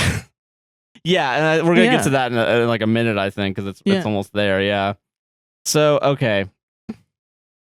I like how I wrote this down. So he's back in the dimension, and he always says he always looks for the worst in people. And Def says basically he's looking for a piece of him, and he agrees. Yeah. So at the hospital, the doctor tells him to rest. He doesn't. No. And he smokes, he fucks, he's visited by the play producer. And and he like fucks the nurse and shit. At some point, yeah. And like, I remember that shit. Yeah. I was like, because I think I remember also being... And his excuse is also like, oh, I need exercise. Because like another nurse walks in, like he's still making up excuses to like... Yeah, like another nurse walks in on them or something, and it is like... Yeah. Jesus like, Christ. what the fuck, you fucking piece of shit? And he's like, I needed exercise. Yeah, it's like, so stupid. You fucking asshole, yeah. Yeah. What is it? Oh, yeah, so he also has, like, the stand-up from his movie there sometimes, and I don't know if this is, like, supposed to be real or fake, but, like, he always kind of, like, asks the question, like, or, like, kind of goes in, like, you and me are very much alike, you know that? And, like, then he just kind of, like, very slowly is like, yeah, or like I get it or something like that. Like he just kind of goes along with whatever the stand-up comic is saying, and I don't remember exactly what he says, but he's kind of, it's almost like the stand-up is like digging into him a little bit about like, because he's a little upset. I think it comes across like he's upset about the movie, like, or like something like that. And I don't know if it's supposed to be interpreted as like that's happening in real life or if that's his brain fucking with him. Right. I don't remember right now. This is a movie that I need to rewatch for sure. No, I feel you. Yeah. I should probably rewatch it too. Yeah. So because he's doing like all this fucking like shit, you know, he's fucking one of them. Yeah. Like all the doctors like meet in like the house. Do you remember in House where like they're like he's trying to find like the doctors and like it's just 20. Yeah. So it's like one of those rooms and it's like, all right, how do we save him, guys? Because he doesn't want to do this. Yeah, like is there any way? And a guy that not ironically, but like coincidentally with that House reference does look like fucking Watson from Wilson. Yeah, Watson. Watson, same difference. That's what he is. Yeah. All right. I know what you are, Wilson. You're Watson from Sherlock. You're Watson, yeah.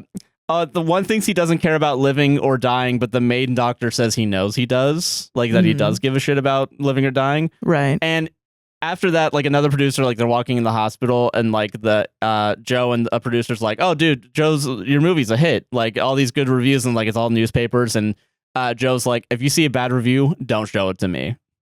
Yeah. Yeah. So they're watching TV. Same bitch. Yeah. They're watching TV and then like there's like a lady and it's really funny how like she does movie reviews. It's like a rating of 4 balloons. And so she's like digging into the movie, like going like, this movie was like really not good. Yeah. I give it half a balloon and then lets the air out of the balloon. So it's just a farting effect. And you guessed it. He has a coronary event immediately. You guessed it. Yeah. You guessed it. So real. Oh, and that's also when like, so he imagines the doctor's like, in his fantasy world, like explaining over what he has, and then eventually one of them, I think it's the might even be the I think it's like the wife dressed up as like a magician is like, which one is it? Is it 1, 2, or 3? And then one of them's like, oh, he has a blockage in 2 arteries, like, or yeah, 2 arteries. Yeah. And it's like, oh, that's fucking crazy. It is fucking crazy. Yeah, that's what they say verbatim in the Oh, thing. that's fucking crazy. Oh, yeah, that's fucking good. This happens in Boston. Okay, so his What the girlfriend. Yes. Gotta go to Duncan after this. Okay, so his girlfriend is there in the hospital, and like he says she learned too much from him, and he asks if she remembers last Tuesday night, and like he called her at midnight, and he accuses her of being with someone. He's right, like she is now fucking other dudes. Right. Yeah. And she asks if they're finished, and he says he doesn't know because he says he loves her. And in the imagination, he says he's lying because he doesn't want to make her feel bad, basically. Right. Because he's pissed off but doesn't really know. He just wanted to say something nice in case he dies. Yeah. That's why, yeah. That makes sense. Also, I think that's also where it's like, I feel like he does want to live because he's saying in case he dies because he doesn't really know yet whether or not like he's going to live or die. Yeah, I think it's a complicated issue. It's like he wants to live, but not without. Like he just is gonna live the way he lives. Yeah, I get that. Yeah, but yeah, okay. Oh, okay. So then he apologizes to the ex for all the bad things he's done, like as he's getting transported for surgery. Yeah, and apologize to the girlfriend for all the bad things he's gonna do to her if he lives. You know. Right. Yeah. Yeah. So, and then we get like a really good intercut of like the producers are at like an insurance place. Yeah. And while like he's getting prepped for surgery, like it's open chest and like they're going to start cutting into it. Basically, it's revealed that if he dies, the producers are going to make a profit of $519,000. And while they're saying it, like they're opening up the fucking rib cage, like you see into his like fucking heart and shit. Like it's really, yeah. Then, because now we're gonna enter like a really elongated dream sequence because he hasn't died yet, but he's going through surgery and he's imagining all this right now, if I'm not mistaken. So we get the stand-up comic talking about death again. During surgery, he imagines himself in the hospital bed with a version of himself filming a musical number of his wife mocking him. And that's like the first song, and like basically he's like, you're like, you fucked up with me, basically. And then the second song is the wife, the girlfriend, and the daughter all mocking him, basically. Meanwhile, like the also the director version of himself that he's imagining over, and he's like in the like the little crane thing that they have where it's like he's always getting lowered down and like talking to the hospital version of Joe, being like, "What'd you think of that? Good, okay, next, go back up." Yeah, wow. Basically, and like his girlfriend, wife, and daughter telling him how to be a better person. Then his ex is mocking him, basically, like all the people that he can't remember the names of. And then the director version of himself mocks him for forgetting a line that he's supposed to say, which is, "I don't want to die, I want to live." And he says that like that's the line, and the hospital version of Joe does try to say it, but since he's, you know, fucking going through the surgery and like has the mask over him, he's physically incapable of saying it. Jesus. Yeah. Forgot about that. Yeah. Yeah. So, fourth song, daughter says he'll miss her if he goes away. Fuck. Yeah, doctor's now imagined like in like the band, like, and also like holding the clapper, basically, because now we're like getting a little bit more into like the more meta-ness of this, like it being a movie. And like it's really interesting too, because at some point that's at the end of the movie, like the heart rate monitor turns into the final like song, basically. Yeah. But like the heart rate beeps kind of turn into like a click track, but also like an audio like synchronization track. Yeah. Like they all kind of sound the same. And that's kind of like the interpretation that I had from it, is like, oh yeah, like it's the heartbeat. It's both the audio sync for like film and also a click track for music. Yeah. Right. And it's like, huh. I don't know if they had click tracks necessarily, but I do know about the film. Like you Probably. have to do. Yeah. Probably. So yeah, doctor's now imagining a band holding a clapper, and they're all like kind of above him. Also, while the like some of the songs are going on, like behind like the people singing, whoever it happens to be, it's like elevated, like you see him going through surgery, basically, like through a mask, like a kind of sheer like plastic. Yeah. And what is it?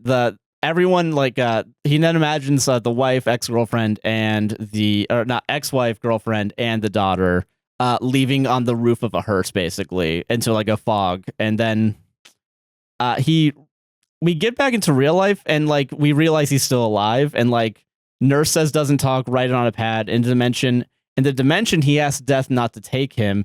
He writes if he's alive, and the nurse says he is, basically. Right. And I think Death is like, okay, I'll let you, like, okay, like nodding at the idea of letting him live. So John Lithgow, his name is Lucas Sargent, apparently. Apparently I wrote it down for some reason. Doesn't matter. Mm-hmm. Lithgow makes notes for the script. He gives an autograph, and it's revealed that he had a play that flopped. Because the waitress is like, oh, I'm so sorry about what happened to your play. I really enjoyed it. And then like he's like kind of now begrudgingly like signing the thing that she wants signed. Yeah. Right. And like he gets mad at the idea of like the producers paying for the check of the dinner that they're having. So he's like, no, I will pay for this dinner. I can pay for it, basically. Right. Yeah. So fucking good. Okay, so yeah. Jesus Christ. So Joe is in pain. We're back to Joe. He's like in his hospital bed, and the nurse says he shouldn't be, and he gets hauled away by doctors from the room. It's then revealed that nurse was an actress he hired because she asked the ex-wife for like a check, and like she's like, motherfucker, like, and starts, and like they lose Joe, basically. Like they don't know where he is. Yeah. He gets some morphine. And says something's wrong. He leaves his hospital bed and gets rid of all his IVs. And the stand-up starts talking about, again, the 5 stages of grief that we've been hearing throughout the thing. Right. And like the first one is like, whichever the first one is, and he's like starting to kick puddles in the basement of like the hospital. Denial. Yeah, denial. And then like he bargains wanting to do it all over again, walks into the body parts storage and like hits his head on something. Like he walks into like a place that just has like a brain in a jar and like a bunch of eyes. Like I think it's like an autopsy room, technically. Yeah. Yeah. I highly doubt that's real. Yeah. It's probably just something he made up in his mind. Head. Yeah, probably. So at some point he hits his head and like he's like dragging his head against the wall and like you just see the blood forming, like leaving a streak. So good. It's really good. I'm describing the worst shit imaginable, and it's like I'm like, hell yeah, brother. I can let's like go. see the image in my head though, and it's so good. Yeah, it's such a like it's so fucking stark and like memorable. Yeah. Yeah. So then he walks into the room of like a woman crying, and he hugs her as she's in pain, kisses her, she kisses him, and he leaves, basically. Yeah. Right, which is like acceptance. Yeah, that's his acceptance. Yeah. So there's a janitor that finds him in the mess hall, and they have like a really good time together, like singing show tunes. He smokes one last cigarette as the janitor sings show tunes with him. And now we're intercutting footage between him getting replugged in real life and with Death taking it off in the dimension, basically. Mm-hmm. So even though he's getting connected in real life, Death is like, nope, we're dressing you up for your final performance. Right. Yeah. Yeah.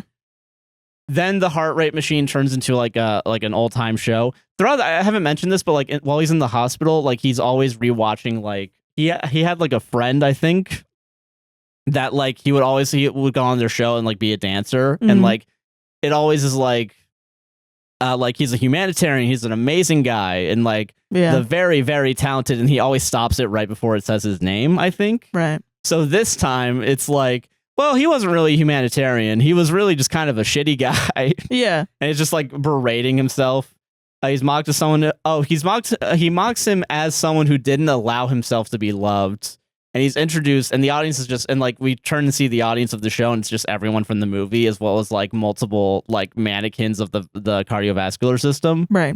And like we do I think it's his wife and his ex-wife and girlfriend dressed up, also dancing with him as like cardiovascular, like dummies. It was very strange. I don't know if it's actually them, but I think it is. I'm pretty sure. Yeah. But I remember being weirded out by that scene. Yeah. It was very like, whoa, okay. And so basically they do a rendition of, apparently the song is in reality is like Bye Bye Birdie, but it's called like Bye Bye Life. I think I wrote down some of it. Bye bye life, bye bye happiness, hello loneliness. And like he slowly starts imagining like other things, like his girlfriend finds another person after he dies, like and like it's basically, he also keeps saying that like I feel really blue, and he has like the biggest like a really big smile on his face, like I feel like the most saddest I've ever felt in my life. And he's smiling. He's smiling, yeah. Says goodbye to everyone via them in the audience, says at least he doesn't have to lie to his wife anymore. Like that's what he says to the imagined version of the wife. Yeah. Says goodbye. The heart rate /click track/audio sync ends the song. He floats above the stage like in the I don't know, I can't remember the fucking term for it, but like in the rafters, is that what it is?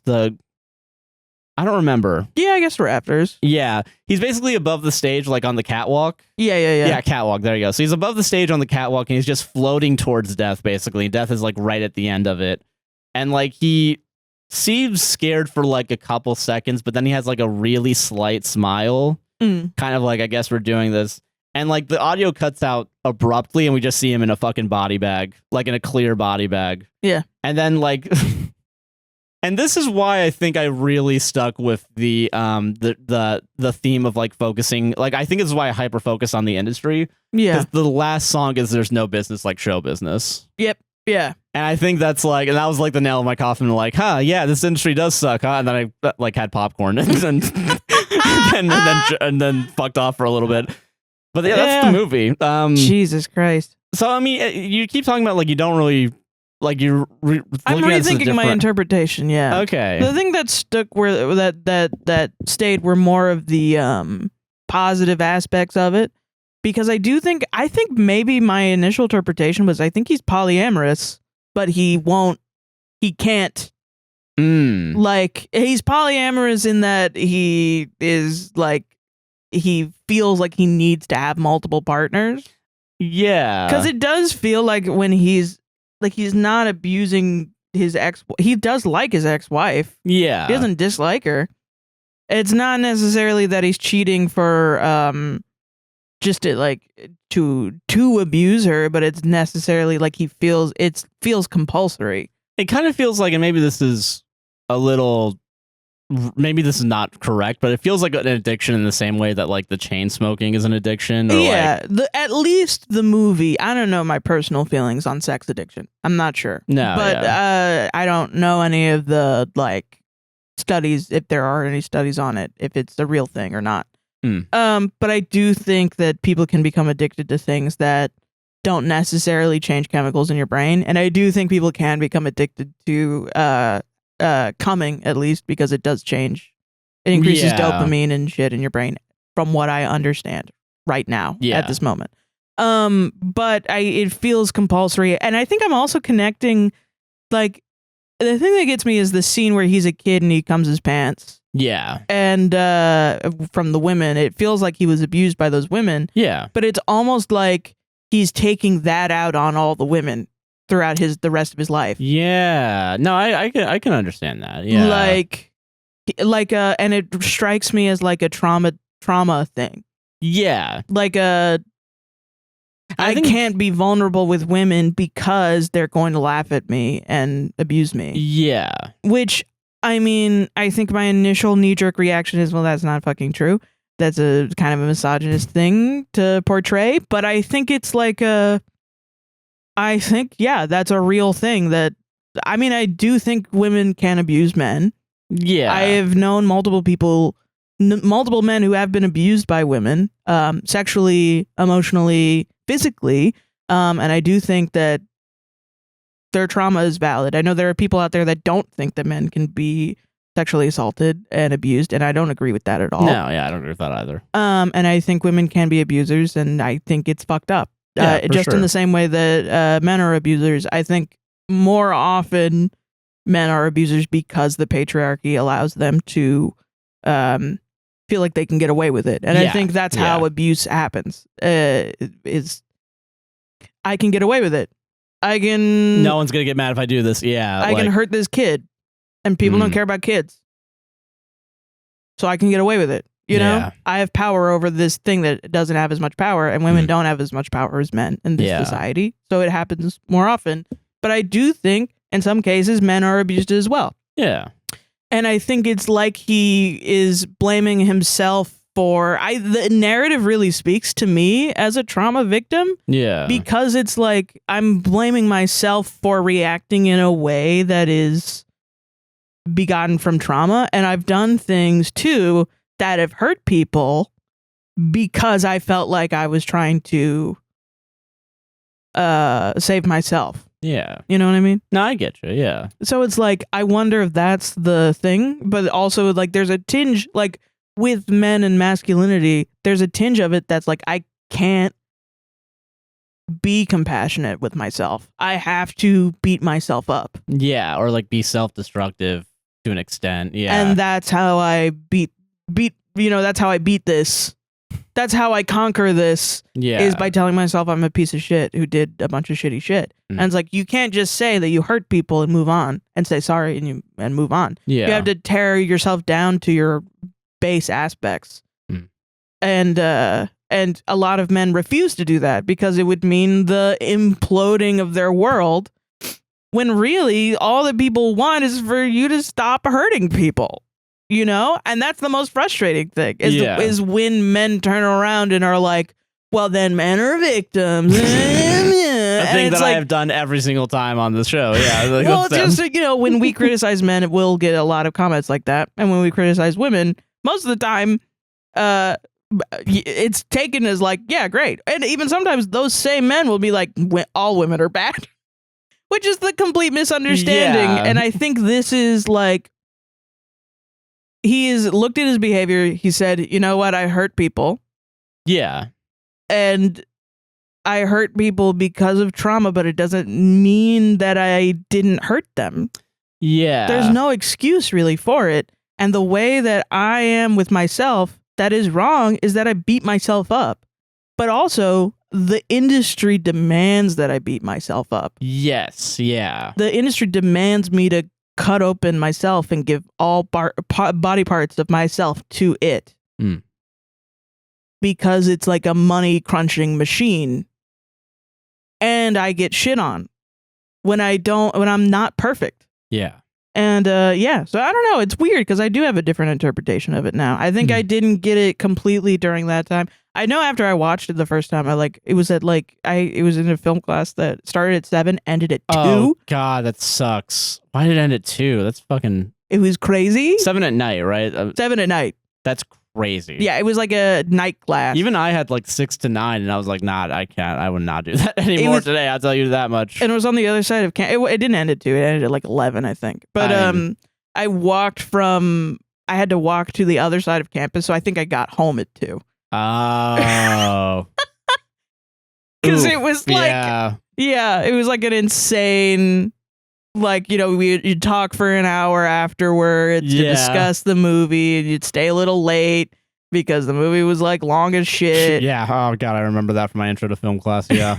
And then like everyone would be like, oh, let's go get food. And it's like, fucking where? Everything closed at 10. Yeah. So because Tallahassee's a great city is what I'm hearing. Yeah, everything's awesome there. And I think this is during fall. So some shit was probably open. I was like, dining hall's closed. So it's like definitely like dark as shit out too. Yeah, no, like I'm looking out here. It's like only 7 o'clock right now. No, yeah, it was night. It was nighttime. Every night I was coming home. Every Tuesday, Thursday, I was walking like 2 miles.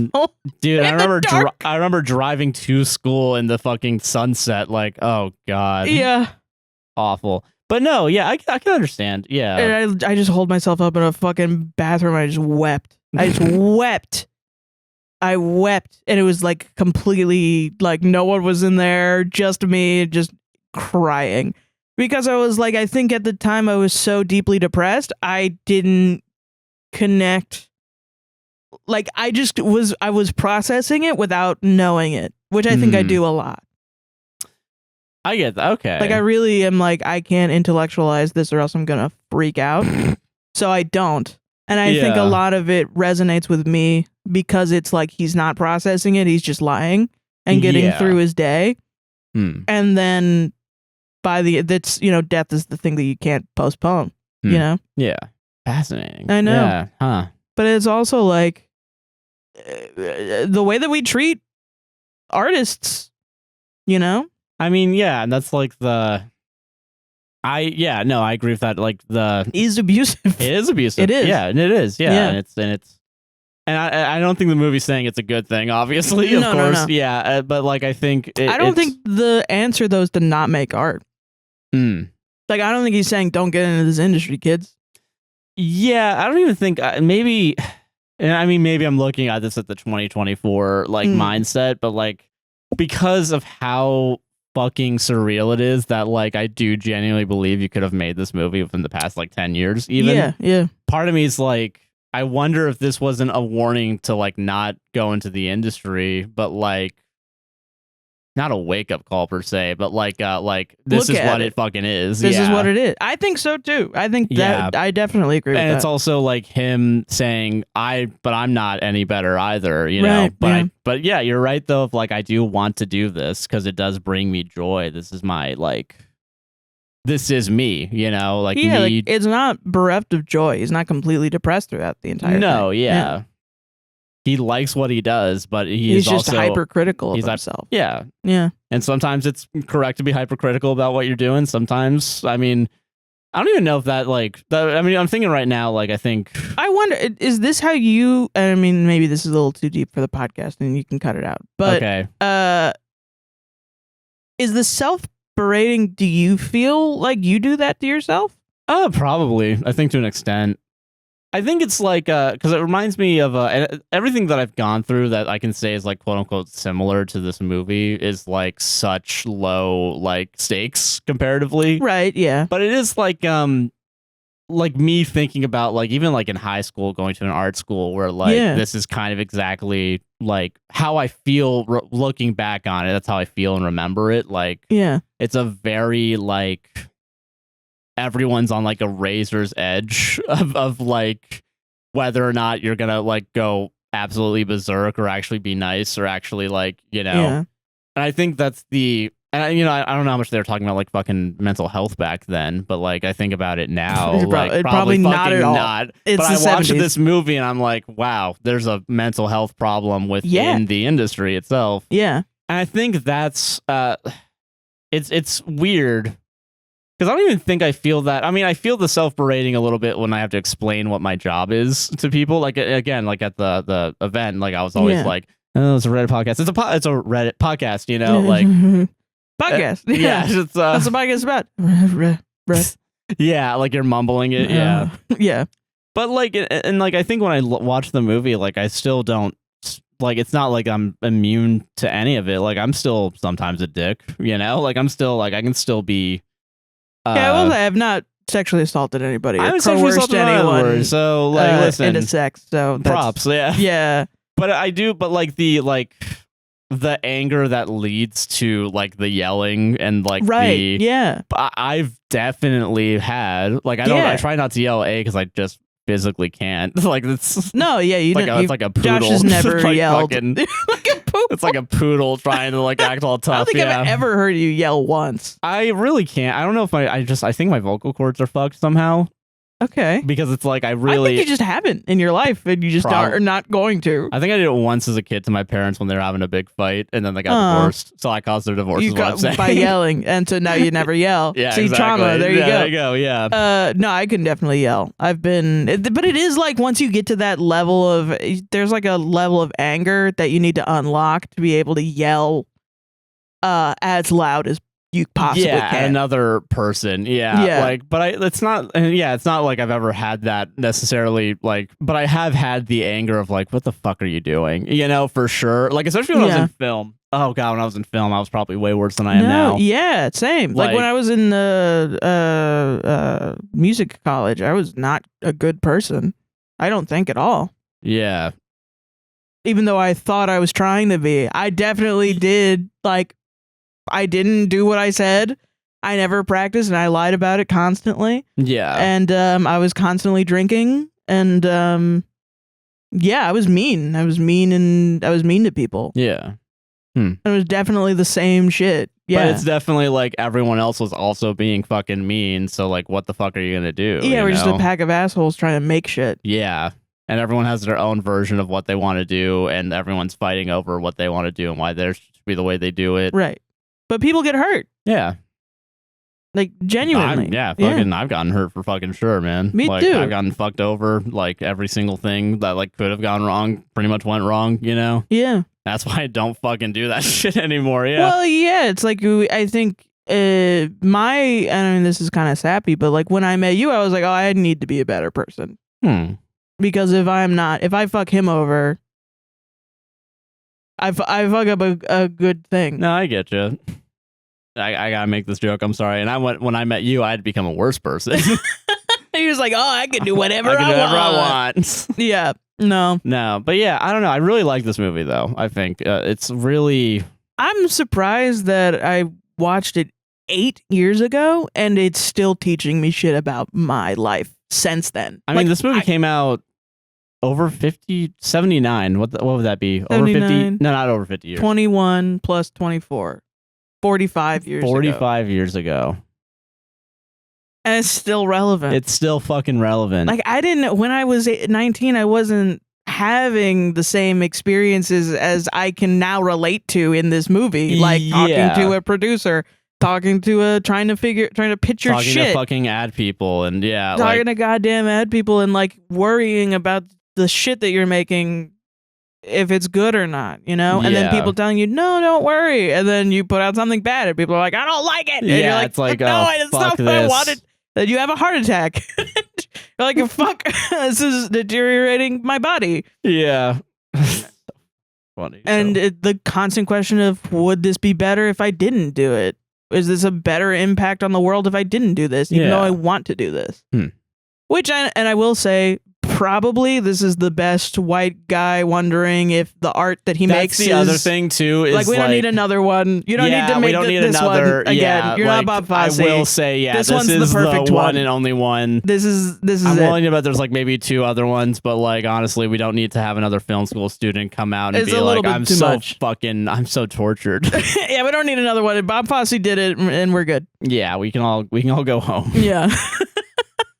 Okay, so the other 2 movies, because I said them earlier, it was so Kramer vs.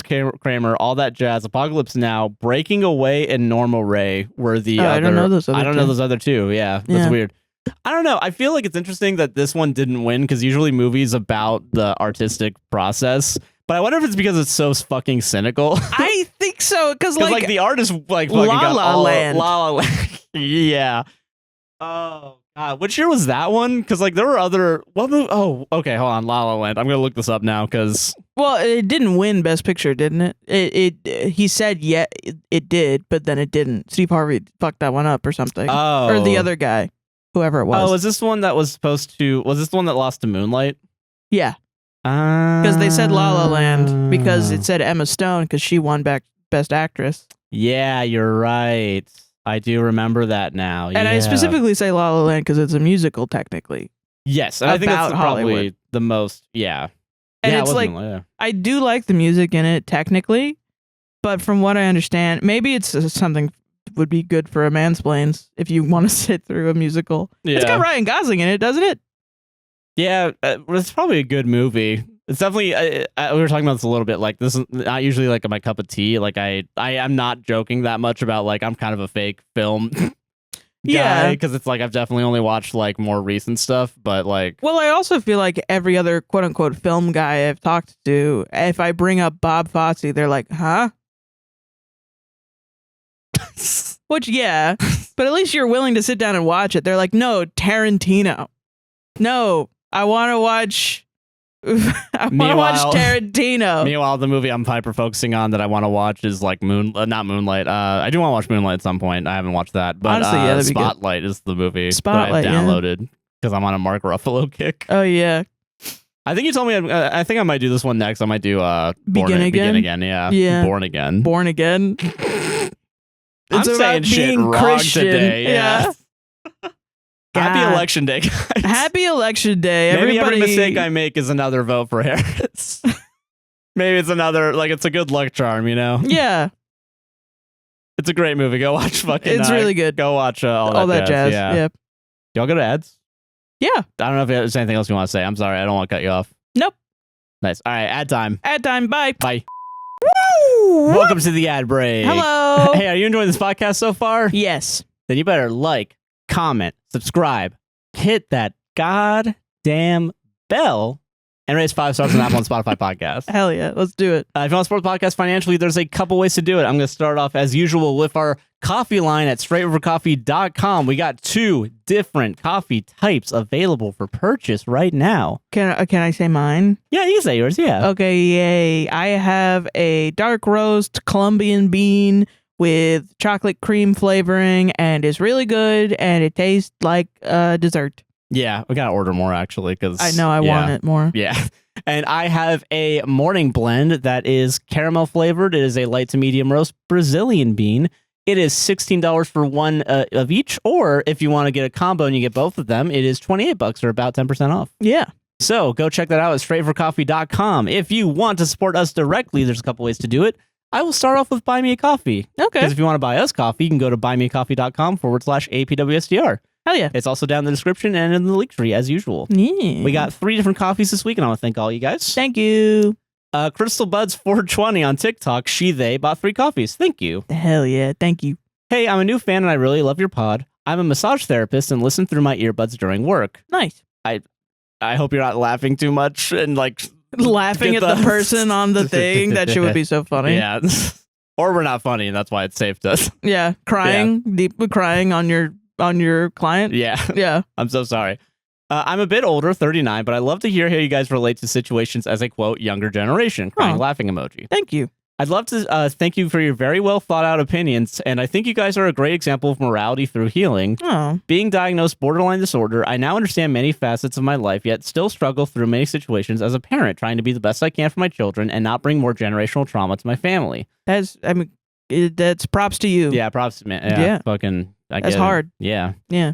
Long live the podcast and your relationship, which seems wonderful. Love, Christelle. Thank you very much. Thank you, Christelle. Very nice. Yes. Yeah. And good wishes to you for your life too. Yeah, and good wishes. Everything. Yeah. Hell yeah.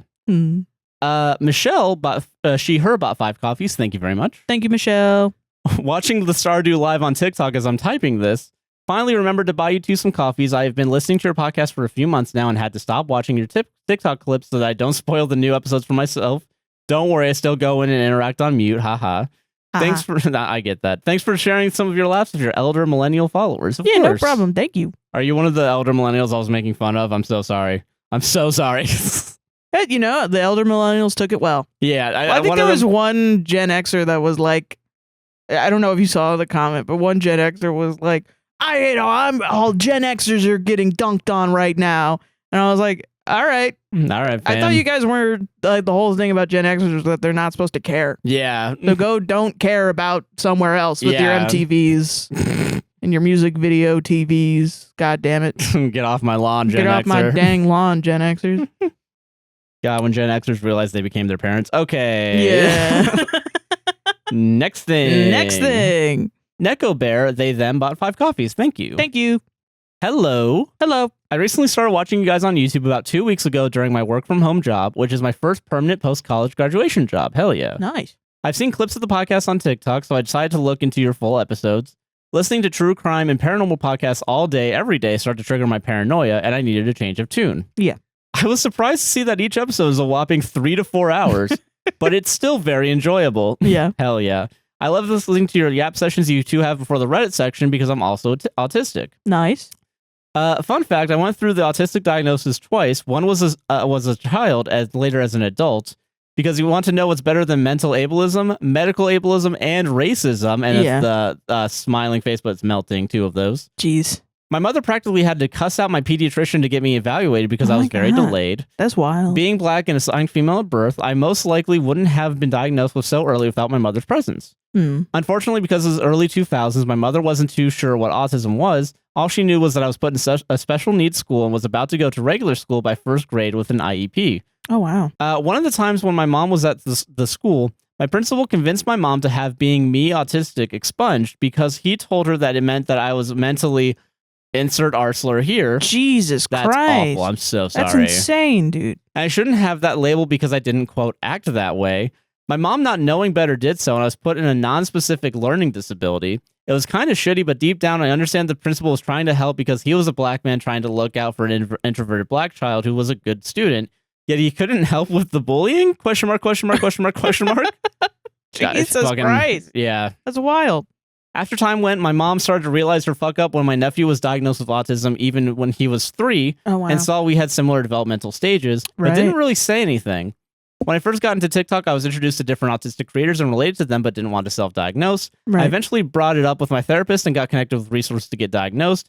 I got reevaluated in my 2nd year of college during the height of the pandemic, and I learned not to be so hard on myself and try not to mess my autism all the time. Nice. Sorry for my long yap session. Since you two talk about being neurodivergent, I wanted to share my intersectional experience with it. Again, I love the podcast. Free everyone. I don't know even you record these, but I'm sending this when you record these, but I'm sending this pre-election, so I hope this turns out well. I hope it turns out well too, and I'm so sorry about that. That's so wild, man. Crazy, man. I mean, technically, I'm not even diagnosed like autistic too, but like no, same. It is really funny, like when having one of your parents be like, "Ah, maybe you are." Like afterwards, like. Well, it's crazy because like my mom was in and out of like therapists and shit all the time, and she always had like self-help books or whatever, and everything, and she whatever. But you know, she had depression at some point, but she was so anti. Like in the ways that she genuinely like acted, she was so ableist, like constantly. Because I feel like for a fact she had something, like some sort of ADHD something, because my entire family on the women's side all had the same kind of thing, where it was like, you know, my grandma described having anxiety so hard that she can't drift off to bed because she's thinking too many thoughts. Yeah, that's pretty... Yeah. Yeah, that's a little more than neurotypical. And she was never diagnosed. She was never. And the same with my mom, where my mom was like, blah, blah, blah. Like she couldn't focus, and then she would get overstimulated and she would start yelling. And Jesus. Yeah, and it became like a pathologized to be something else. But then I remember I had an experience in high school where my friend had a mental health emergency, and my mom went to her mom and told her, like, they're always trying to put kids on pills. Don't let her get on pills, and it was for depression. Oh my god! It wasn't even about ADHD like or anything, a stimulant, but it revealed the way that she thought about medications for children, where that it's like I had you're never drugging up even kids. known. Yeah, and yeah, I think, you know, it's what you've been through is crazy. I hope everything gets better for you. No, of course, yeah. I'm happy that you get a diagnosis, and at least like now, yeah. And I'm glad your psych is taking you seriously about it, for sure. For fucking sure. God. But you know, it really does like disproportionately affect black assigned female at birth people, like AFAB. Yeah, because like already, like I think in general, like from your experience, like people that are AFAB, just in general, it's harder for them to get ADHD. No, everyone just thinks, oh, you're just a sad lady that loves to yap. It's like, no. Hey, did you think about the fact that it's because you're fat? Oh, that broad's so anxious. It's like, no, they genuinely, Yeah, it's like the things that I've heard come out of your mouth of what doctors have said. It's like, all right, wow, I've never had this before. And then you walk in, they throw out the damn red carpet, and they're like, what did you want, King? I'll give you morphine for free. Give me 3, yeah. It's just... Do you want to get addicted to Oxycontin? Then they high-five me on the way out. Yeah, like... This one's free, and it's like, oh, okay, great. Yeah, my psych's actually, I meet him in the back alley on Church Street, you know, so like. And then meanwhile, women are like, hey, can I get an IUD? I'm a lesbian. And then they're like, no, because what if a man wants to inseminate you? It's like, Gross. I don't want that. Can I just have an IUD? And it's like, okay, yeah, you get an IUD. No pain meds though. I'm gonna shove some shit in you, and you're just gonna have to. Here's a stick to chomp down on for the pain. Like, and then a man is like getting a vasectomy, and they're just like, yeah, just lay down on the table. Do you want like 6 shots of morphine? Do you want to be knocked out of your brain? Hell yeah, bro. Also, we're paying you to do this. Shit, bro. It's insane, man. God. It's insane. Fuck. Medical misogyny and racism is very crazy. And ableism. Yeah, and ableism, yeah. God. Thank you for that coffee, though. I very much appreciate hearing that story. Yeah. And listen, I love hearing autistic people yap at me. Yeah, you're good. Don't worry. No need to apologize. Yeah. This segment is for you guys. Do what you will. Honestly, yeah. Yeah, so. It is. Yeah. Because it also forces you guys to listen to the Patreon ad read I'm about to do. And you give us money. Money. If you want to support the podcast on a monthly or yearly basis, you can go over to patreon.com/APWSTR. Currently, we have a 16% off for 2 months free of our Patreon. If you get the yearly subscription, it'll be going on for the rest of this week that the podcast come out. So next podcast, it'll be back to only 10%. So keep that in mind. It is, you get exclusive content, ad-free releases, and early releases when we're able to do it. Ad-free for sure, because I don't put any ads on the YouTube, and you get direct downloads to the MP3 files. Yes. And that is about it for the Patreon. Currently, we're going to get back on Sarah versus Matt Damon at some point. There's also the Discord. Yeah, and the book club is happening this week. Club.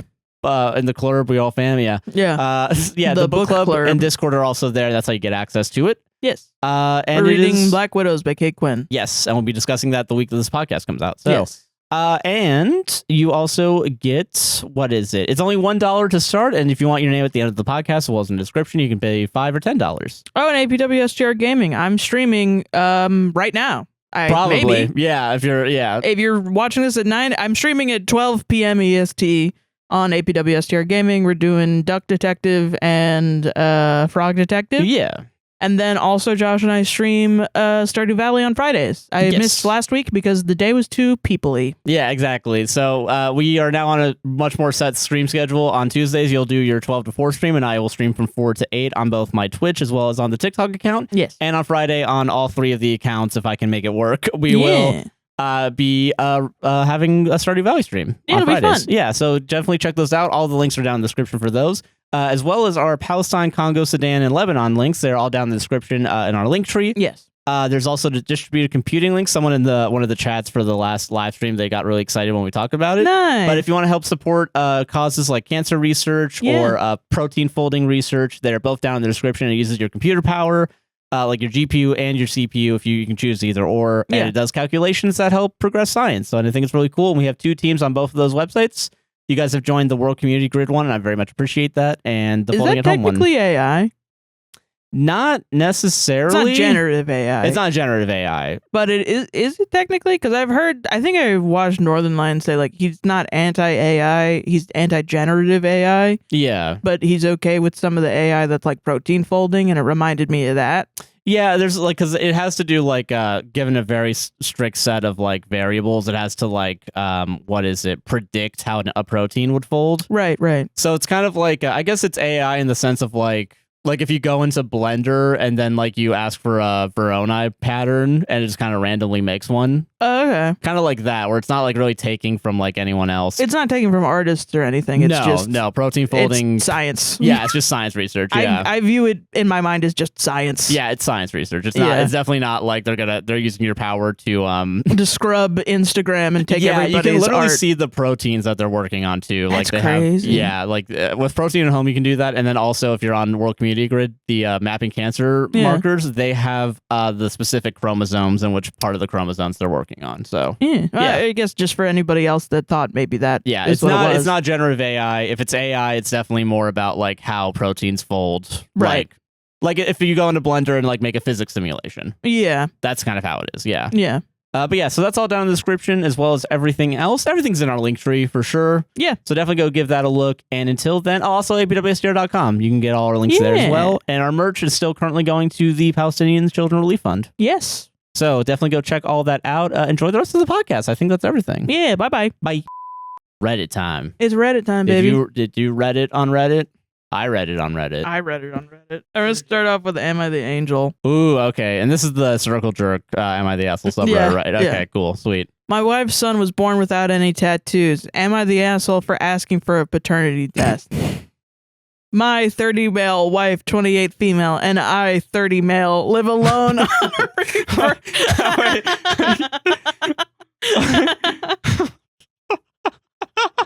That's just so funny. Saying the age after Every any time, person. any pronoun. It's so funny. Okay, my 30 male wife, 28 female, and I, 30 male, live alone on a refurbished oil rig. We've been here for just over 400 days. We also have sex every day. Parentheses, I have a huge cock. This is the story everyone that writes an Am I the Asshole story like wants to write. Yeah. About 4 days ago, she gave birth to a beautiful baby boy. The problem is I have several tattoos, 2 full sleeves, a chest piece of Shrek, and an ice cream cone with thunderbolts on my face. How? Okay, all right. Yeah, and this boy was born without any tattoos at all. Obviously, this is very distressing. I calmly asked for a paternity test, but my wife blew up at me.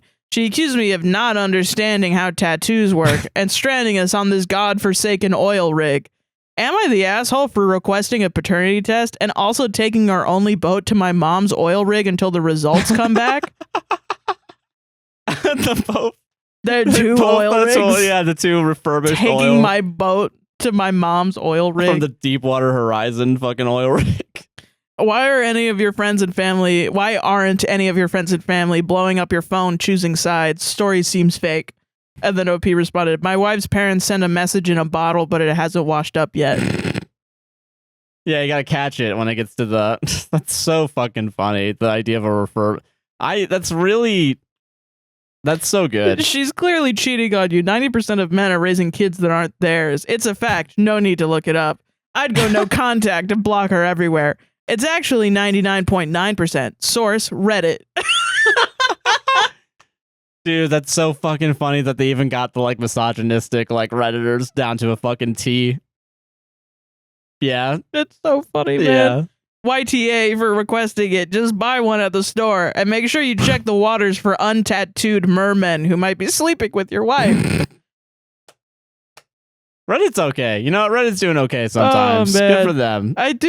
Sometimes the AmITheAngel gets it right by making fun of dude. Like the obviously misogynistic bait. Dude, bro. Yeah. Dude, bro bait. Yeah. God, that's really funny. Bless. Creative writing is so good. I know, it's great. It's bad. Dude, we're so back with the creative writing. We're so back with creative writing, dude. I think that's existed forever, but... Yeah. Since writing. Since writing, yeah. And creativity, even. Yeah, that's really funny. Yeah, it is. Thank you for that. That's a nice little, like, warm up, like getting into to mine. Yeah. So I can't wait. Josh told me this one. I'm gonna start with this one because I have to. Yeah. Because of course I have to. It's fucking awesome. Okay. So, okay. All right. I'm gonna say the title and then I'm gonna give like 20 disclaimers. And then we're gonna make fun of this, okay? Okay. So everyone just calm the fuck down immediately. This better be worth making fun of, I swear to Christ. Okay. R/off my chest. Off your chest. R/off my chest. Okay. I invested my son's college fund in NFTs. My family still doesn't know. I'm glad it's not an AmITheAsshole. Disclosure. Okay, listen. I know. I'd have an answer right now. Listen. Yeah.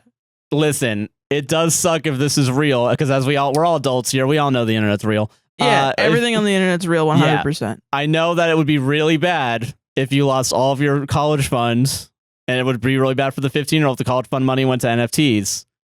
However, it's also really funny to spend it on apes, and then apes gone. Yes, we can have two thoughts at the same time. We can laugh and also realize how sad this is. Yes. Yes. I, 36 male, heard about... I'm so sorry. This is the first sentence for me, personally. All right. I, 36 male, heard about an NFT investment opportunity on X recently. Going through a guy that was... Elon made this. Going through a guy that was apparently very high up in the industry. I got friends in the industry. I am a financial professional, and I thought I would have a pretty clear idea of how it would develop. Okay. I didn't have any investment funds to use, so I used 1/10 of my son's, 15 male, college fund and invested it, thinking it would be temporary. As soon as I made the money back, I was going to use it to double what I'd taken out of the fund. I was told the stocks were doing really well, so I decided to keep taking more money out of his fund and investing it. After I put all the money in, I got no updates on the stocks, and I realized it was a scam. It was too late to recover anything. I haven't told my family because I'm worried about how they will take it. I'm also really shocked as to how easily I got scammed. I wouldn't consider... Listen, it's easy to get scammed, but you were on X. I'm also really shocked as to how easily I got scammed. I wouldn't consider myself particularly susceptible to scams at all, but this has shaken me. You're a human being. Everyone's susceptible to scams. Yes. Yes. What the fuck? Why do people still think they're not susceptible to scams, cults, or fascists? You know what? Fascism. You know what I mean? So, okay, there was an edit and then an update. The update I did not have when I picked the story. Oh, God. Okay. So, edit. Just to answer some commonly asked questions. Mm-hmm. There's no way you're actually an actual finance professional. Yes, I am. Okay. I have been day trading for 6 months and I've made profits in the past. All right. Okay. Well, I was worried that this was real because I was like, a real finance professional is out here betting on NFTs. Yeah. Like, holy shit, you got to contact all your clients and quit, you know? Yeah. But no, you're a day trader. Okay. Yeah. Cool. Great. Yeah, you wouldn't fall for a scam like this considering your profession. I don't agree with that one. If that is actually, I think people still anyone could can get scammed. Yeah, yeah. I wouldn't have thought so either. The website he linked to was very professional, had multiple customer statements talking about their profits, had numbers that supported their statements, and was very polite and professional when dealing with me. You know, bitches can lie though, right? Yeah. Shit. Why invest in NFTs in 2024? Yes. They have been steadily improving the benefits of NFTs. They're more scalable. Don't do this. And they have the opportunity to revolutionize digital property and industries like gaming and AI. Don't you fucking do this to me. Digital fucking property, Please don't. Please don't. Also, bring it back. I don't want it. Yeah. Also, 15 is the age of my son, not the amount that was in his college fund.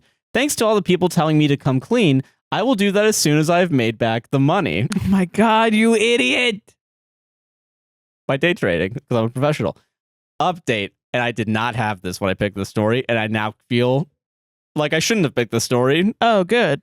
Update, she wants a divorce. Oh. ... FML. This will be the final edit because honestly, this post has only made things worse. Fuck you guys. Oh. To be fair, with that update, I don't believe it.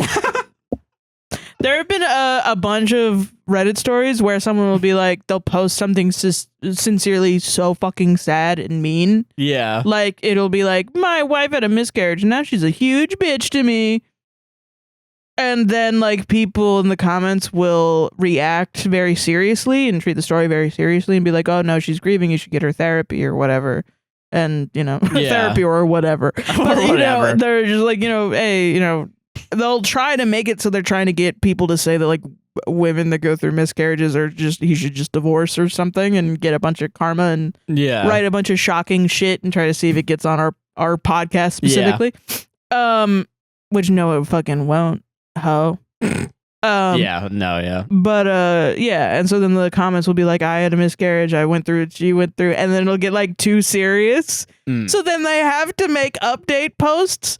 But what happens in the update post, because the people writing this are like 12 and have a lack of experience with anything, they'll be like, oh yeah, so the world ended since last week, and like, yeah, so we went to therapy in 3 days and we fixed our relationship and everything's fine. Don't worry. Stop talking. Stop commenting on my post.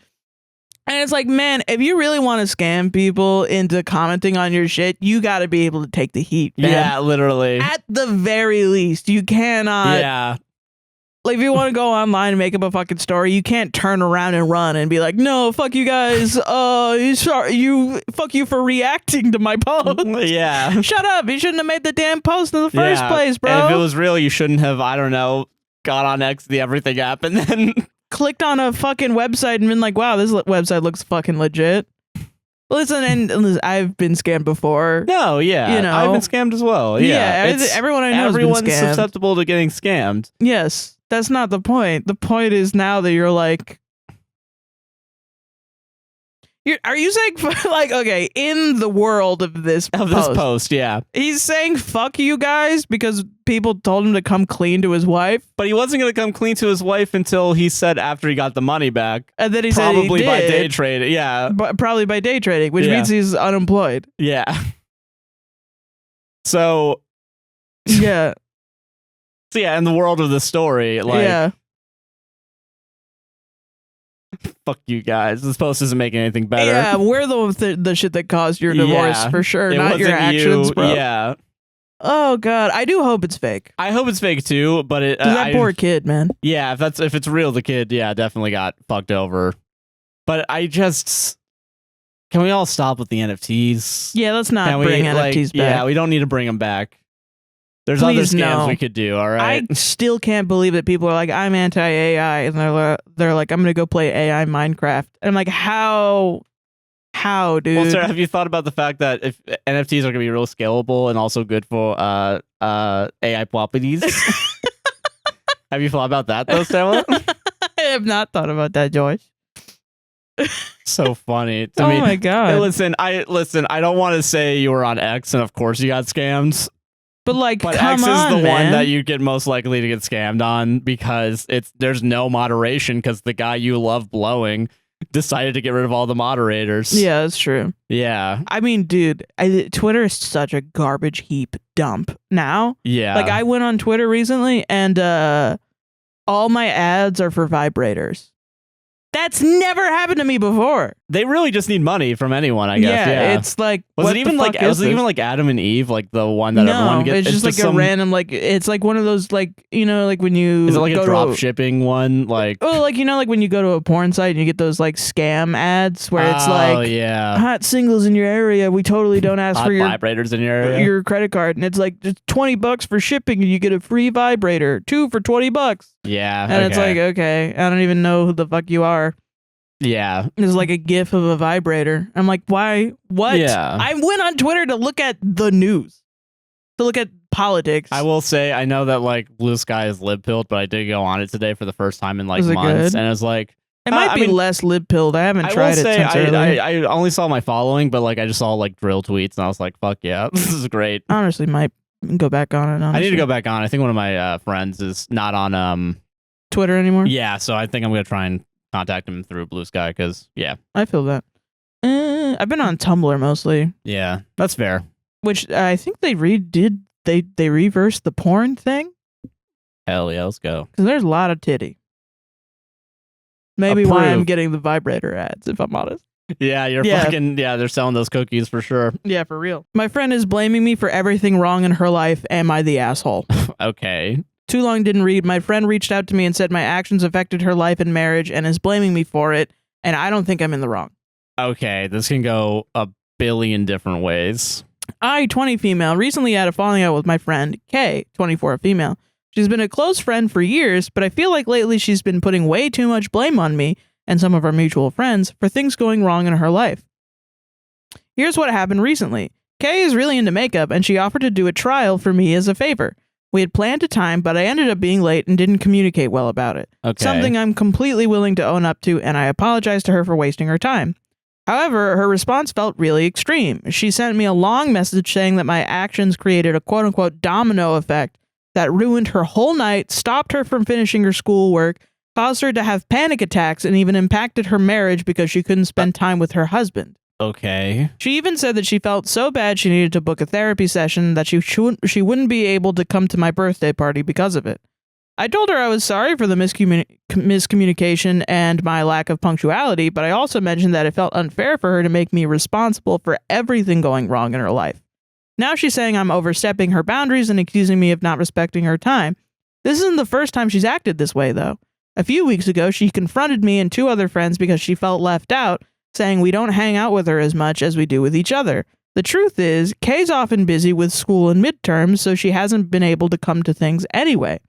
One specific thing she mentions was that she felt hurt we had a doctor's appointment together without telling her, but we actually had mentioned it in our group chat. She recently had an IUD inserted and was on bed rest, so we didn't want to bother her thinking she'd need rest. When she explained why she felt left out, it turned out her husband was also busy at that time and wasn't able to be there for her as much, so she was upset that we hadn't checked in on her either. It made me feel like she sometimes relies on us to fill in the gaps when things are rough with her husband. Starting to feel like she's been using me and others as a bit of a scapegoat whenever she's feeling low, and it's exhausting. I do feel bad about wasting her time with the makeup thing, but at this point I feel like I'm carrying a lot of her emotional baggage and being held responsible for things I didn't cause. Am I the asshole for pushing back and saying I don't think I'm fully responsible for her issues?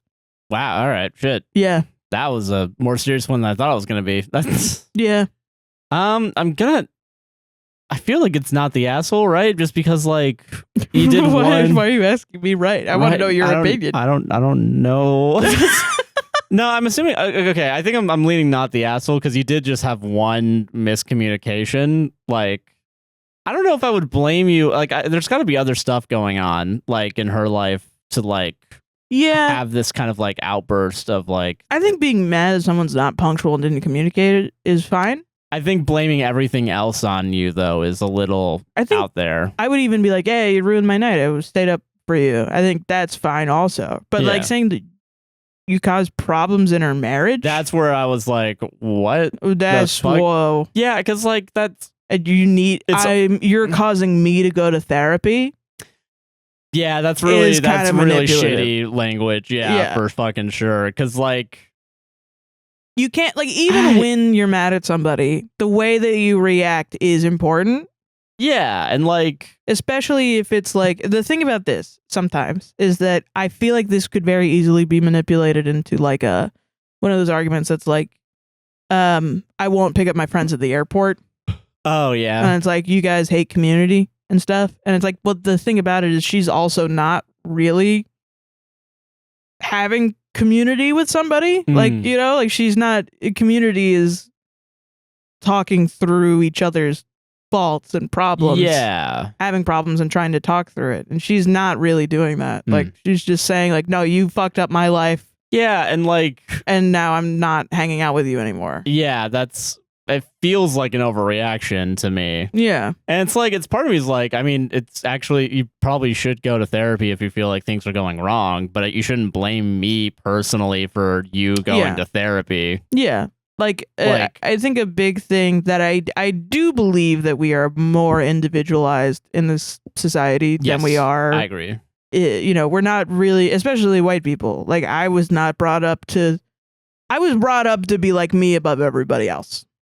Like, take care of yourself before everybody else. Yeah, or even like the quote unquote communal, like only the family over everyone else. You know? Yeah. That is a very white people thing to do, instead of just like going to your neighbors and asking if they need help, or like bringing in their groceries or anything. I think this is the first time I've ever known my neighbors. Yeah, same. Yeah. Yeah.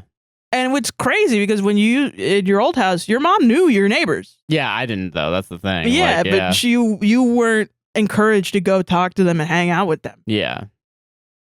Weird. Yeah, yeah, that is weird. That it's like, yeah, why can't we just all be nice? But you need conflict resolution skills. Yeah. Yes. And this is not it. No, this is a definite breakdown of communication. It sounds like the OP wants to put up a boundary of like, hey, you can't blame me for everything going wrong in your life, but I should be punctual. I should respect your time. Yeah, you can admit to doing something wrong and not necessarily say like everything else though is like, come on, you know, like you should be able to like understand if you did something wrong. Like, I did do something wrong, but everything else that you're putting on me right now isn't necessarily my fault, you know? And the real thing that I have a problem with from the other person is the shutdown of communication about it. Yeah. Because it's like, if this happens consistently over time, I understand wanting to cut off a friend. Yeah, but it just seems like bad timing on both of the examples that was given. And like, I do feel bad for them for like being alone during the like, and I can understand the feeling of like being left out, especially if like the other two did go to the hospital and like with each other and not her, and then I get it, but then it's also like they just thought, you know, I think that would be how I would react. But it's also like, why couldn't this become a conversation of, when I'm in the hospital, I want my friends to check up on me? Oh, okay, yes, I will do that next time. I'm sorry, I never thought that. You know, I wasn't brought up that way. And then it's like, well, you know, but I'll change for you because I want you to feel respected and cared for as a friend. Like, I feel like people don't have those conversations with people. I feel like people think friendship is hanging out until someone does something wrong and then leaving. Yeah. Which is wild to me. Because I'm constantly having like I will change my behavior to make you feel cared for because I care about you.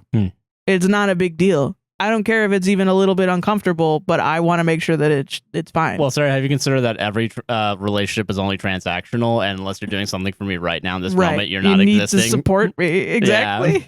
But it's like, no, Pete just wants to be able to support her friend in a normal friend way. Yeah. And then her friend is wanting more from her, but then also lashing out at her without telling her first, which is a problem that I have. Yeah, I agree. That's a pretty big problem. And I know a lot of people are like, but then I have to communicate everything? Yes. Chat face, yes. Yeah. And I say this as someone who's probably autistic. Yes. You know, it might be good to, you know, even sometimes, like, if it feels like you're over communicating, maybe you're not, you know, like if you. Yeah, maybe they're manipulative or something and they're asking you to over communicate so they can fuck you over. But it's like, not everyone's doing that. Some people are just genuinely going about their lives accidentally hurting people. Yeah. And they just need to be told and they'll change. Yeah, I fucking... Like, I truly believe 90% of communication, like, issues are someone that accidentally hurt somebody else, the other person setting a boundary, and then the first person being like, fuck you, because they don't know how to internally look at themselves. Yeah. I also think, a lot of people aren't taught to look inward, you know? I think it's two things. It's people aren't taught to set boundaries, and that they're not worthy of respect. And then also people are not taught to reflect in when you do something wrong. So everyone's kind of defensive all the fucking time. Yeah.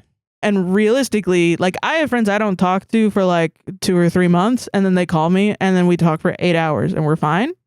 Yeah. And I also have friends that I haven't talked to in years that I don't consider friends because they don't fucking talk to me. Yeah. And I also have friends I talk to multiple times a week, and sometimes we don't see each other for 2 or 3 weeks. Yeah. And that's just the nature of the friendship. That's the nature of life. Yeah, like everyone's got shit going on, you know? Yeah, it's what kind of friendship do you want someone to text you every minute of every day, all day? That's fine. And I don't think you should feel bad about that, and I don't think anyone should judge you for that. But I think also you have to recognize not everybody wants that type of friendship, just like I recognize not everybody wants a friendship where we don't talk for 3 months and then we talk again and we spend 8 hours on each other. You know what I mean? Yeah. Like, part of it is I still do the maintenance, but it's just the interval timing of is how different. you do it. Yeah. So I don't know. I think every friendship group is going to have something different. Yeah. Yeah. Yeah. I don't know. Yeah. I guess the only thing that is shitty is the lashing out and blaming you. I think. Yeah. That's the thing that causes damage, and I think I have a unique perspective because if someone did this to me, I would spiral because I was taught that everything is my fault. Yeah, and then like if you feel like it's your fault, you're gonna think other stuff is your fault, and that's how you spiral. Yeah, it's like fuck, I'm trying to think of how to describe it. Like, if you feel like you're getting blamed for one thing, you're gonna start thinking you're gonna be blamed for everything. So there's gonna be a part of you that's like a paranoia. But then it's people like that. They're like, well, then you need to sort out your mental health, and it's like, what? Wait a minute. This was put on me though. I cater to you, but you can't cater to me, bitch. Yeah, it's like you're the one that fucking told me I'm the cause of all your problems. Yeah. What have you fucking done to fix them? Like, shit, if you're gonna come to me, like, come to my house. It's not always contractual, but sometimes it's like, hey, this isn't even, man. Yeah. What the hell? Exactly. Why am I pouring too much into this? Maybe not even just fair. It's not fair. Yeah, it's not fair. And life isn't fair, but we're not life. We're not we're embodiments of life. We're friends. We're human beings. And we have control over how we act and behave. To each other at the very least. At the very least, yeah. I don't know. I think I would be like, hey, you guys, are you going through something? Are you okay? Yeah, I'd ask like, hey, are you okay? Like, also don't fucking blame me. But like realistically, don't blame me. But also, I want to support you. I do want to support you. I do want to be your friend, actually. Yes. Next time, I will not miscommunicate when I'm going to be late. Listen, I get it. Seasonal depression's coming up. I get being a little bit more, fucking upset. But dude, I can't do anything. The past couple of days, I've been sitting on the couch rotting. So what I'm hearing is tomorrow I'm gonna have to do an 8-hour stream. Yeah. Now, luckily, the PNG tuber I have is like it makes it easier. Yeah, that's good. Honestly, it's such a good fucking PNG. And I already did the thumbnail and the description, so it's like just do it and then go to bed. Hell yeah. Yeah. Nice. But yeah, I don't know. I think that's how you navigate these things. And it's like, this could have been a very easily communicated issue, unless there's stuff outside of the context of the Reddit post. That is true, because you are always trying to make yourself look good. Like, yeah, it's possible that this person is late all the time and is like, oh, sorry. Yeah, also burn down the house. Like, yeah, and I burned down your house, and I fucked your husband, and I did all this other stuff. Like, with the information we have, that's my take on it. Yeah, exactly. Yeah, the information, I agree. Yeah. Yeah. Solved it. Nice. Am I the asshole for telling my husband that if he wants to say he does everything, then he can go ahead and prove it? Fucking go. Yeah. When you told this to me earlier, you also did the snap. The snap, yeah. And I appreciate the commit to the bit. Yeah. It was very good. I, 25 female, have been married to my husband, 29 male, for 5 years. Mm-hmm. I am a stay-at-home mom to 2 kids, 4 female, 1 male. Mm-hmm. While I was making breakfast this morning, he was breaking down boxes so he could take out the trash and recycling that had piled up over the last week while we were all busy with Halloween activities. Okay. A box filled with packing peanuts got spilled when he picked it up, and one comment from him and spilling them ended up turning into a big argument about how I don't help with chores around the house. Okay. For the record, there's only 2 chores we agreed would be his responsibility, which were dishes and taking out the trash. Okay. Every once in a while, I'll ask for help with changing a diaper or feeding the kids the food I've already prepared, but the 2 main chores he has are dishes and trash. I take care of their laundry. I take them places during the day for their education and entertainment, parentheses, library, children's museum, etc. Right. I try to fit a load of dishes in during nap time while our daughter eats lunch to try and help with the dishes are starting to get out of hand. So you do the dishes also. As we can throw that on there. Okay. And sometimes if he's particularly tired after a day, he'll ask me to help with dishes so he can go to bed. Okay. Unfortunately, for the past week, both the trash and the dishes were neglected while we were running around doing Halloween activities with the kids. It makes sense. So in the argument this morning, he claimed that he does everything and has to beg me to do even just 1 load of dishes a month. Okay. And now he's told our daughter that I'm being sarcastic because I left to go eat my portion of the breakfast I made for the family in our bedroom while he finished figuring out how to get all the trash taken out, do a load of dishes, feed our son the eggs I made, and find a way to entertain our daughter and keep both kids out of trouble while he's busy. And that's still not everything I do because I managed to find a minute to do the kids' laundry earlier this week, Oh my God. and I'm the one that made breakfast before the argument started. Am I the asshole for letting him prove he does everything if he's going to claim it? No, I don't think so. I mean, I was going to say, is there an update? There is no update. I was going to say, like, dishes is a big chore, but when you have kids and you're doing everything for the kids. Listen, dishes is a big chore, but also kids are higher up on the work ethic needed to do. Yeah. Like, we don't have kids and you do the dishes and you do the trash. Yeah. And I don't think I do enough because that's most of the chores. I mean, you do help with the trash and dishes technically by doing the coffee bar. Like, that's true, but also, it's like 10 minutes to your 30 minutes every night. You know what I mean? That's okay. That's fair. Yeah. So it's like, it is like more work than I do, I think, every night. That sometimes makes me feel guilty. And I think sometimes even I need help and I'll ask you for help. And I definitely feel a guilt of like, oh God, I can't even do this. Which goes into the depression, ADHD, everything. So, you know, I'm not going to talk about that because it's whatever. We all know. But yeah, essentially, like, at first I was thinking that, and then I was like, no, but if you have kids and you're changing their diaper, you're feeding them, and you're cooking is a chore. And you're also driving them everywhere, and driving is a chore. Yes, yeah. Like, I feel like a lot of this is like, maybe and I don't know, maybe he's not a misogynist, maybe he's just freaked out and he's overwhelmed. Yeah. There you go. There's your grace. There you go. There it is. Eat it up. I'm a mom. There's the grace that I awarded this man. Now it's over. Hope you enjoyed it while it lasts, fuckers. Yeah, maybe it's that. Or maybe he thinks cooking isn't work. That's crazy. Maybe he thinks cooking isn't a chore. Maybe he thinks childcare isn't a chore. Maybe he thinks women like to do it because they just like it. They're women brains. They're women. Yeah, like, that's how it feels to me. But yeah, like, and also, yeah, it's really crazy to, like, one breaking of a box in the packing peanuts, and you're like, I do fucking everything around here. That's crazy to me. When I first read that, I was like, dude, I spill shit all the fucking time. I don't go and yell at Sarah for me breaking the fucking... I would never be like, I do fucking everything around here after that. I'd be like, oh, I gotta go clean this up. When I'm really upset, like mentally, I'm very drained. Yeah. And sometimes I'll go around and I'll look at stuff and I'm like, God damn it, Josh, you left this out or you do this, blah, blah, blah. What? Yeah, sometimes I do that. And then I realize when I feel better, I did that. And I blamed it on Josh. In my mind. Which is why I never yell at you, because I'm legitimately 100% of the time always wrong.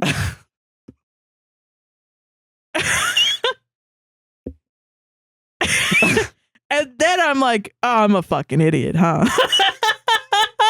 So that's really funny. Holy shit. I can understand this guy, because he's probably like, fucking goddamn, he spilled the packing peanuts, and then he's like, God damn it, wife, why won't you clean this up for me? Like, and it's like it's more of like a he's drained thing. No, but it's inappropriate when you're mentally drained to yell at your wife and do it in front of your kids, and then also have to make up excuse of like, oh, she's just being sarcastic, like in front of the kids. Yeah, that is inappropriate. Which, if there is anything that's like maybe shitty, is like you did it in front of the kids, but like. If you did do it in front of the kids, because like if he has to explain that you're being sarcastic, but like you aren't the asshole because you were the one pushed into the situation. It's also not like, you know, if he's not a misogynist, if he's just a guy that got overwhelmed and had an outburst, you could have a conversation and move past it. But there does need to be a boundary of please don't yell at me the next time. Yeah, please do some internal work and figure out why you're mad. Yeah. Is it because you're overwhelmed? Because then I can help you out. Yeah, and I can understand. So far, it's been is the chore thing working? Yeah. If it's not, then let's figure something else. Because I don't think it's working either. Yeah. If you want to complain about what you do, I do a lot too. I don't know. Do you think what I do is work? That's the thing, because you're a stay-at-home mom. You're doing child work. That is work. That's something you need to know. That's important to your relationship because he's your husband, but also. You have a child. Yeah, I really find it weird that people don't think like caring for a child, even if you're like a stay-at-home mom, isn't work, because people literally pay money to like go to pre-K and like other shit like that in daycare. Well, like, I think also like if I had a husband and he was thinking, oh, childcare isn't work, cooking isn't work, I do all the work around the house. Crazy. Sorry, but and we had a child, I would be like, what is he telling my kid? That is my child going to grow up and think cooking isn't work and childcare isn't work? And is he, my child, if he's a boy, is he going to put that on his wife? Or if you have a daughter, is she going to put that on herself? Yeah. And like, you have to do it because it's not work, and you shouldn't complain about doing it because it's not work. Yeah. And I feel a duty as a woman to be like, I got to get this kid out of here. Yeah. Yeah. Exactly. Yeah, man. You know what I mean? Yeah. Yeah. I think also a lot of it is like sometimes, I mean, people do change. People do like they get frustrated by their life, and then they just kind of give into like their biases and tendencies, and they're like, fuck this, I'm staying this way forever. Yeah. It's like, you know, it's another thing in the narrative of why don't you just leave? Or why did you marry him if you knew he was a misogynist? And it's like, maybe she fucking didn't. Maybe she didn't know the flags herself. Maybe she grew up with a misogynistic dad. And I don't know. Those red flags were actually never called out as being red flags. And somehow that's her fault, dude? Yeah. Maybe he shouldn't be a fucking misogynist. Yeah, the victim blaming is, pretty it's rampant fucking, lately. Yeah, like... I blame it on Trump. You know? Yeah? I think it's Trump. That's crazy, town. Crazy, man. I don't know, not the asshole. NTA. I think, Solved it. I do think that's mainly the thing. Like, I when I see women online that are like, my husband doesn't clean up after his laundry, and then everyone's roasting them. It's like, the answer, if you're really mad about it, is to not clean it up. And I know it sucks to live in a house that's dirty, but you just have to let it get to, he's mad. Yeah. Jesus, man. And then, I mean, honestly, at some point, if he's like, I don't care, I'm waiting on you to clean it up, be like, all right, I'm going to go live with my mom's. Yeah. I don't want to live in a dirty house. Yeah. Call the bluff. I mean, that's the end of this. Yeah, that's how you get through it. Yeah. Straight up. Damn, man. Solved it. Am I overreacting? Ooh. My mom voted for Trump, so I shut off their internet. No. Listen, I don't want to tell you guys how to vote, but She entered the U.S. illegally and didn't become a citizen until a few years ago. She also entered with a young illegal child, me. We lived in a few different shelters for the first few years of my childhood, and when I went to school, I was a beneficiary of free lunch at school. I'm sorry, she voted for Trump? My little brother also currently receives free lunch at school. We have a decent life now. I'm a grown adult and live out of the home, and she has remarried, but it baffles me that she would vote for someone like that considering her own past, let alone the healthcare rights of her 2 daughters. I mean, yes. When I asked her why she voted that way, she said the border. The absolute hypocrisy. I'm sorry, what? Left me speechless. and that someone told her that she was oh god damn it, sorry. Oh, and that someone told her he was an upstanding guy. So I told her that if she wanted to vote for someone who lacked empathy and believed everyone should pull themselves up by their own bootstraps, then she should do the same, and that I would no longer be paying for their internet, so they would need to figure it out. Okay. And then I shut it off. So anyway, did I overreact? No. I have it paused currently, but I'll likely cancel it once I can get someone on the phone. No, I mean, yeah, give her a taste of the own medicine, yeah. And then edit. Y'all, it's literally just internet. If she has the finances to be a Trump supporter, I'm sure she can afford her own internet, lol. Yeah. Yeah. Yeah. Yeah. That's crazy. I would do that to my own mother, even if she was never an illegal if you were born immigrant. here, I don't give a shit. I really don't give a fuck about illegal immigration. Every time I hear it, if I hear that come out of someone's mouth, I'm like asking me to care. I couldn't care less. I could not care less. You know, like that's the cool thing about this country. Last I checked, is that theoretically you should be able to just kind of come in and like fucking vibe. And also, like, I don't know, it makes life more interesting. I like knowing about different cultures and everything. Yeah, no. I think it's not even really about illegal immigration at this point. It's just like, no, if you believe in pulling yourself up by your bootstraps, yeah, fully believe in it, man. Like, pay for your own damn internet. I'm not going to give you the handout of my money going to your internet. Yeah. I think that's perfectly valid to do. I think, yeah. Because that's the thing. Like, that's the thing that these fucking Ayn Rand motherfuckers never understand. Yeah. I saw, like, dude, I got to toss that fucking book so no one ever reads it. I saw there's like an Ayn Rand philosophy book in here that I have from fucking high school. Dude, I had it from high school. We should read some of it on the pod. Dude, and like fucking... And make fun of it. Yeah. Well, I should just show it and then we should all laugh and then move on. I can't believe people genuinely think some conservative thinkers are like smart or good. No, yeah, because then it falls down at the very notion of literally anything. Yeah, literally. Yeah, fucking, I'm weird. So sick of this, man. Like, also, again, there is the obvious hypocrisy here, but like, I wonder also if it's like also really she's funny. Being influenced by her husband or something. Well, someone, the statement of like someone said that he was an upstanding guy. Yeah, like who did that? Yeah, who did that? And like, if it was literally just some random person, I mean, you got a fucking moron for a mom. I'm sorry. Like, if one person just says upstanding guy and doesn't give any explanation, like, I say Trump's a bad person. I can tell you why. He's a racist misogynist who got rid of fucking Roe v. Wade. He will claim credit for it, even if he is backtracking on it. Not only that, he wants to deport every illegal immigrant, which is such a humanitarian crisis that it would cause.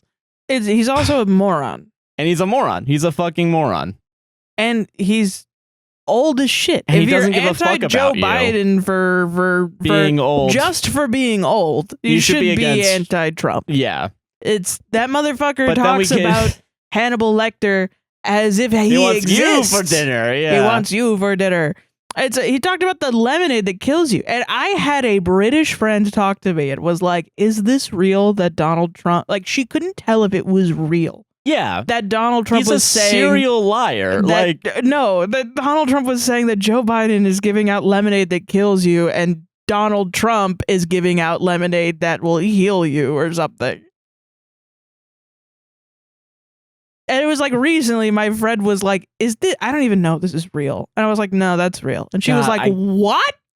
What do you mean? That's crazy. Yeah, he will say anything. I think he's genuinely trying to make jokes, but he's so old and his mind can't work that he can't figure it out. And he's also not a comedian. He's not good at it. Yeah. I think the Hannibal Lecter thing was a joke, and then he kept doubling down on it, and people were like, is he for real about can he this? Actually stop? Yeah. And then he brings up the purge, like, okay, you're talking about Hannibal Lecter, you're talking about the purge now. What's going on, man? Openly said you won't have to vote after this election. Yeah, it's like, what do you mean by that, sir? Like, just having a president that's incompetent, that's one thing, will kill people. Yeah. But having a president that's outwardly like, I'm incompetent and I want to be a dictator and round up all the leftists and take them to prison. Yeah, that's... And deport everybody. That's a dictator. That's a fascist.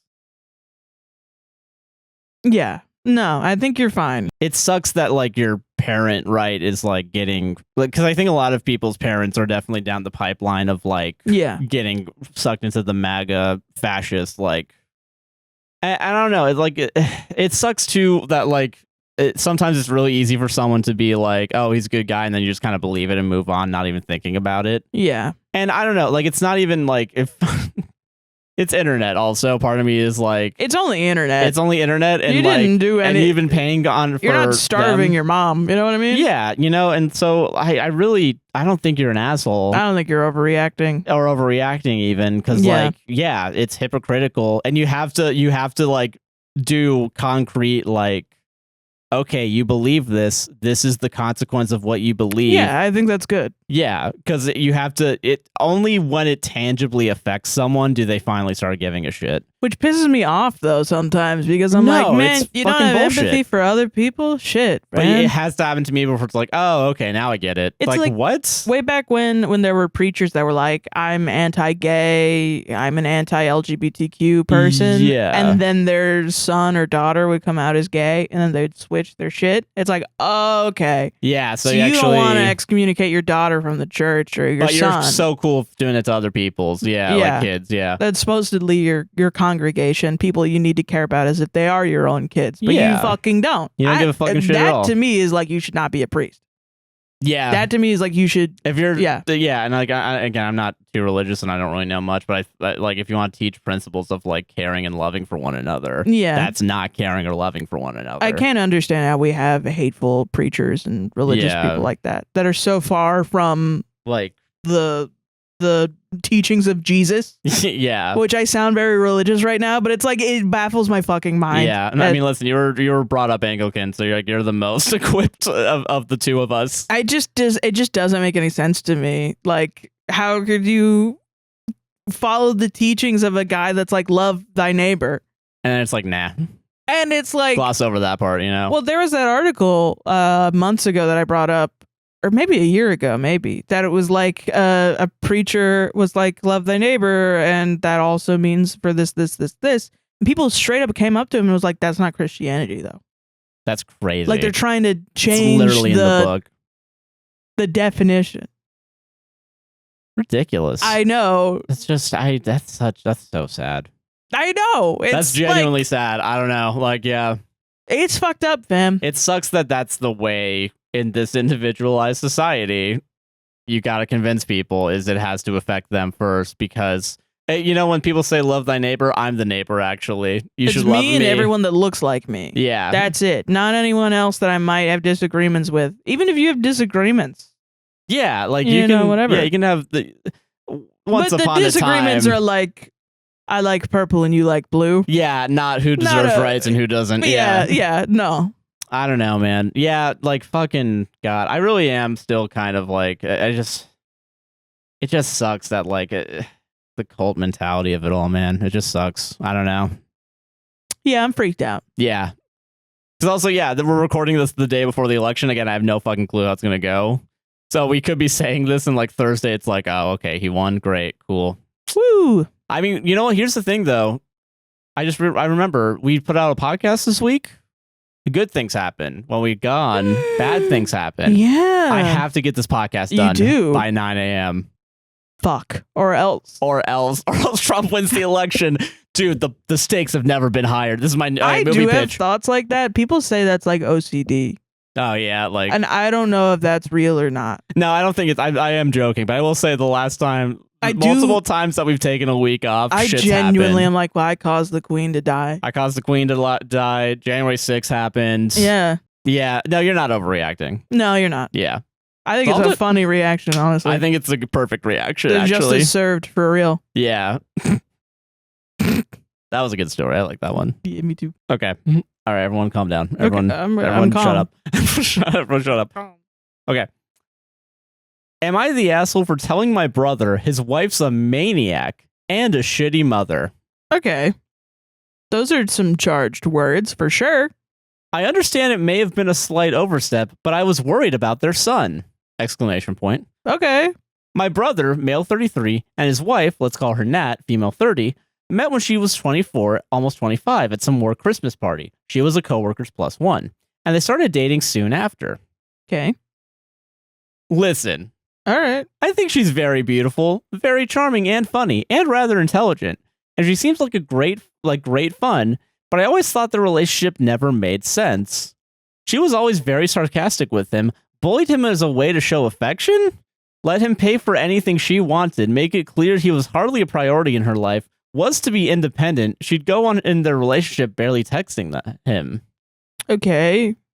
But he liked it, so... Yeah. What's wrong with things that? You don't like. Do you know that? Yeah, believe it or not. I never understood why my brother, quiet, a little nerdy, would like such a loud, chatty party animal. Consider the sex or no? Yeah, she's probably a fun lady. Yeah. Every time I asked, he'd just say she was fun, made him laugh, and he just liked her. Yeah, literally, that's what I got. Like, not even sex. Like, yeah, she's probably just nice. Yeah, and it's probably sarcasm as opposed to bullying. Yeah. Or maybe she's nervous. Yeah. Christ. Kay, fine. Flash forward, she got pregnant when she was 25. They have a little boy called Nikolai. He's 4 now. Cute. And I don't think she's an amazing mother. I think she tries, but I don't think she ever wanted to be a parent. I don't think she was ready. Okay. She picks up Nikolai up from school in high heels and juicy sweats. Ew, Crime she's number one. wearing clothes when she picks up her son from school? She goes out with friends often and sometimes brings her 4-year-old son to, quote, brunch or, quote, dinners with her friends where she gives him coloring books or an iPad. What? She's a writer, so she gets to stay home. She'll take him to the park and barely watch him while she writes something. I can't believe she's a present mother. Or takes Nikolai to a cafe where he plays by himself while she writes. Okay. My brother's a lawyer, so he works quite a bit. When he stays home, though, she normally either leaves Nikolai with him, or it's only when he's around she's more involved.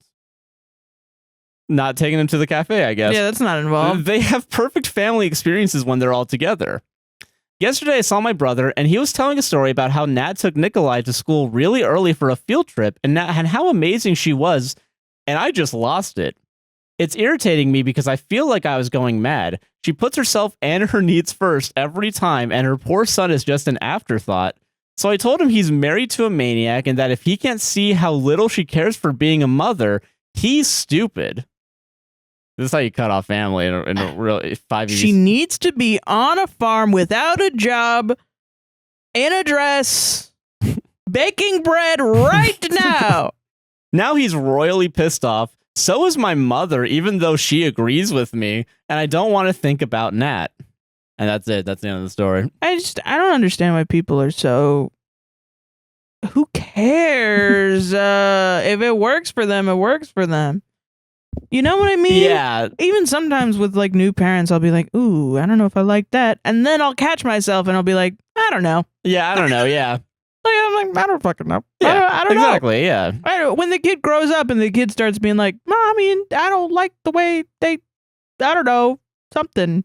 I don't like it. My dad says mean stuff to me or something. I'll be like, oh shit, I'm going to talk to your father. Yeah. You know what I mean? Like that's when, but it's like, can you tell unless they're literally just, yeah. Like I was emotionally abused and shit. I do not blame anybody for not noticing because it's fucking hard to find out what happens behind closed doors and shit. Yeah. Not to say, like she sounds from everything that this person has noticed perfectly fine mom, working. Yeah. And also taking care of the kid. And oh, God forbid that she wears clothes that she likes, and also takes him to the cafe during brunch and gives him a coloring book or an iPad, a thing that I've seen happen so often around here. Like, and also it happened to me many times. Yeah, like it's sometimes I don't know. Sometimes people, I'm like, I could tell you're an only child. Know what I mean? Like when like any family with more than 2 children or more than 1 child, you're getting crayons at the hula hands. Yeah, and you're just gonna start drawing on the damn shit. Yeah. And it's actually like some of the best parts of my childhood were my brothers drawing with me 10 years older than me at the dinner table because Like, fucking, what else That's are we really gonna cute, do? Actually, Yeah, you know? Yeah. It's like, yeah, that's... What else do you do? You're poor and you're going out to eat and it's your nice, time with your family. Yeah, you give them crayons, man. Yeah, and fucking let them draw. The adults get to have some me time a Dude, little we went bit. to Macaroni Girl one time and I started drawing on that shit. Are you It's just kidding me? It's baller. fun, Yeah. Oh my God, chill out, bro. And that wasn't, by the way, as a kid. That was this year. That was... It's also like with the iPad thing. Like, yes, I understand that it restricts kids from whatever. But that's not the argument you're making here. The argument making is that she's a maniac because... Yeah, maniac is crazy. Yeah. Maybe not present or something. But even then, you don't know. You don't know. Yeah, like... Honestly, I'm more like, okay, the dad's a lawyer. I understand why he's got to be at work, but it sounds like she's got the kid a lot. Yeah. Like, you just expect her to be home all the time. Doing what? Constantly teaching him his ABCs? Like, this is The Sims? Yeah, you gotta, if you don't get the creativity skill up before they become a child. They're never gonna be a master painter. Yeah. That's not how it works. My generation's challenge has already failed. She's feeding her kid. Yeah. She's playing with her kid. She's letting her kid have his own little independent playtime. It's fine. She's working and he's working too. How do you know all this stuff also about, like, are you like stalking her? Yeah, wait a minute. I go to the cafe with my binoculars. Like, it's is it like she motherfucking talks about it, or like what are you how do you know? Yeah, how do you know this? Wait. Also, like, she is amazing that she took the kid to the fucking playground and field trip early. Yeah, that is great. That is good. No, not present though. Actually, that's okay. Yeah, hold on a minute. You're right. That's crazy as fuck to even imply. Yeah, that's insane. Sounds like she's taking the kid everywhere. Wouldn't wake up for that. Like, yeah. No, people judge parents so much. Yeah. Yeah, obviously you're the asshole. Fucking crazy, dude. Yeah, you're insane. Solved it though. Solved it. Then we got 2 more stories each I know. and an hour to go. We got this. We can do it. We can do this 15 minutes each. That's all we get. Am I the asshole for having a go at my boyfriend when he ate the last of my food while I was in the bathroom? Ooh. So my boyfriend, 24 male, and I, 24 female, went to a restaurant for only our second time eating out together. Oh, wait, really? Yeah. So this is like a newer relationship is what I'm hearing? Okay. Yeah. This week has been really rough at work, and I asked him to go out for food, saying I needed a pick-me-up. I mentioned I wasn't super hungry since I had already eaten, but I was really looking forward to having some dumplings and soup. And I interpreted it as that I can eat whatever I want. I even talked about how excited I was for the dumplings during the drive there. When we ordered, I made it clear that I only wanted 4 dumplings and some soup. My boyfriend ordered 2 large mains for himself since he has a bigger appetite. When the food arrived, I shared my soup with him and tasted a bite of his food, but I was mostly focused on my dumplings. Okay. When my dumplings came, I ate one before I needed to run to the bathroom. When I got back... He ate all 3 of the dumplings? He had eaten both of the remaining dumplings. I was really upset because I had been looking forward to them and only got to eat one. I told him how disappointed I was and called him selfish, saying he never thinks of me. I asked him to pay for how much he ate since I had specifically wanted those dumplings. I don't want to make a big deal out of it, but I feel like he should have asked before just taking them, especially since I had expressed how excited I was. Am I the asshole for getting upset, calling him out for being selfish, and asking him to pay more? No, because you wanted those dumplings, and then you left the vicinity out of eyesight, and like a thief, like Solid Snake, he fucking waited and ate your dumplings. Dude, putting on the cardboard box when your girlfriend goes into the bathroom of the restaurant to eat dumplings. Yeah. What are you doing, man? Like, shit. Was it like, did you think like, oh, there's more to this? There's a comment I have to read. I didn't realize that it was there. Not the asshole, but fighting over food is never a problem in these situations.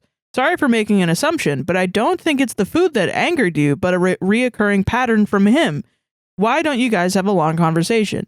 When there's a big problem that couples refuse to talk about, they will fight about smaller things to release the steam, but also making up after it is easier. If there's a bigger problem in your relationship, smaller fights will occur more often, which is true. No, this is true, yeah, but this also feels like really cut and dry. Like, she was like, I'm really excited to eat these dumplings, and then he ate the dumplings. I would also be pissed off just from that alone. No, that's my fucking point. Yeah. And then... We don't need to intellectualize the hunger of man, like...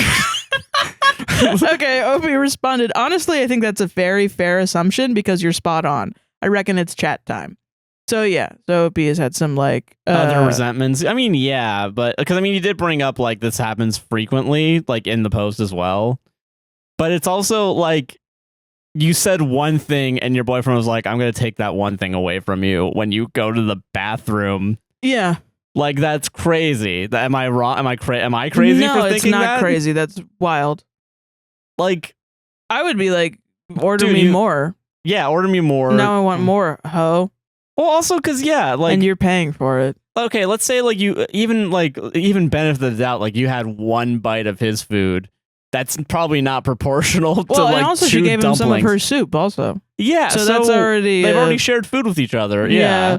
And I guess maybe it was like whatever, but she said twice she wants those dumplings. Yeah, and like just because you said once, like I'm not that hungry, but like you're still talking about how excited you are for the dumplings. The reason why you got so few dumplings is because you're not that hungry. Most of the time, like communication and stuff, when you're in a relationship, when we say like, oh, why didn't these guys communicate with each other? This is a communication issue.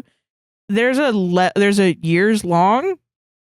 That's a years long relationship. This is probably exploding at the seams of something very small. This is, you went out with him twice, and the second time he ate all your dumplings.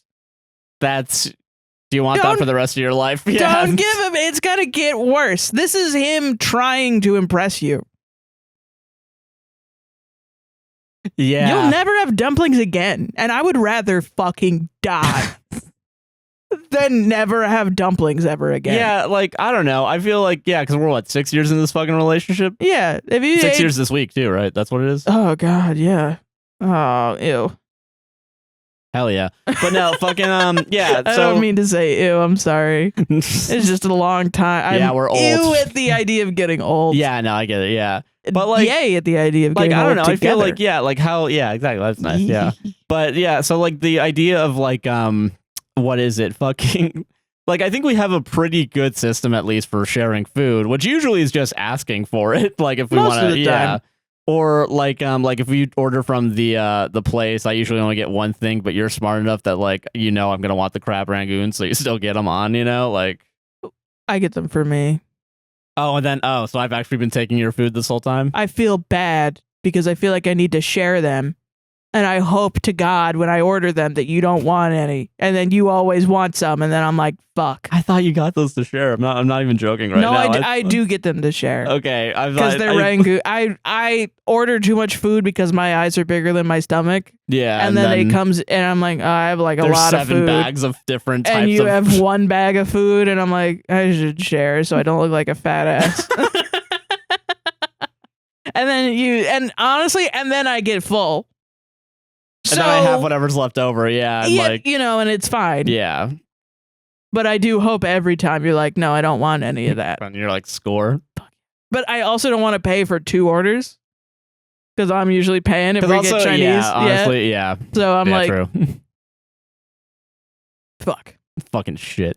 Fuck. I don't know. Yeah, I don't know. It's just but it's also allowed for me to order other things on the menu. That's true. To eat, which is nice. Yeah. Fucking, that's just crazy, man. I don't know. Yeah.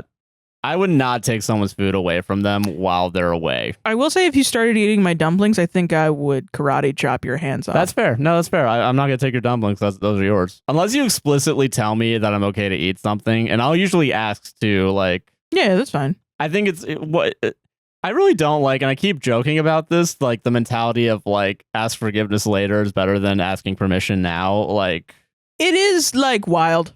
And I feel like I keep saying that, and I don't know why this keeps coming up right now. Better to ask for forgiveness than permission. Yes, yeah. It's like, it's just so weird. It is, and I've said it before at jobs in training, and people have been like, no, don't do that. And I'm like, oh, yeah, you're right. Yeah. Yeah, I shouldn't. It's like never true. Should always ask for permission. Yeah, 100%, yeah. Solved it? Unless, like, fascism. Oh, do that again. Nice. Solved it.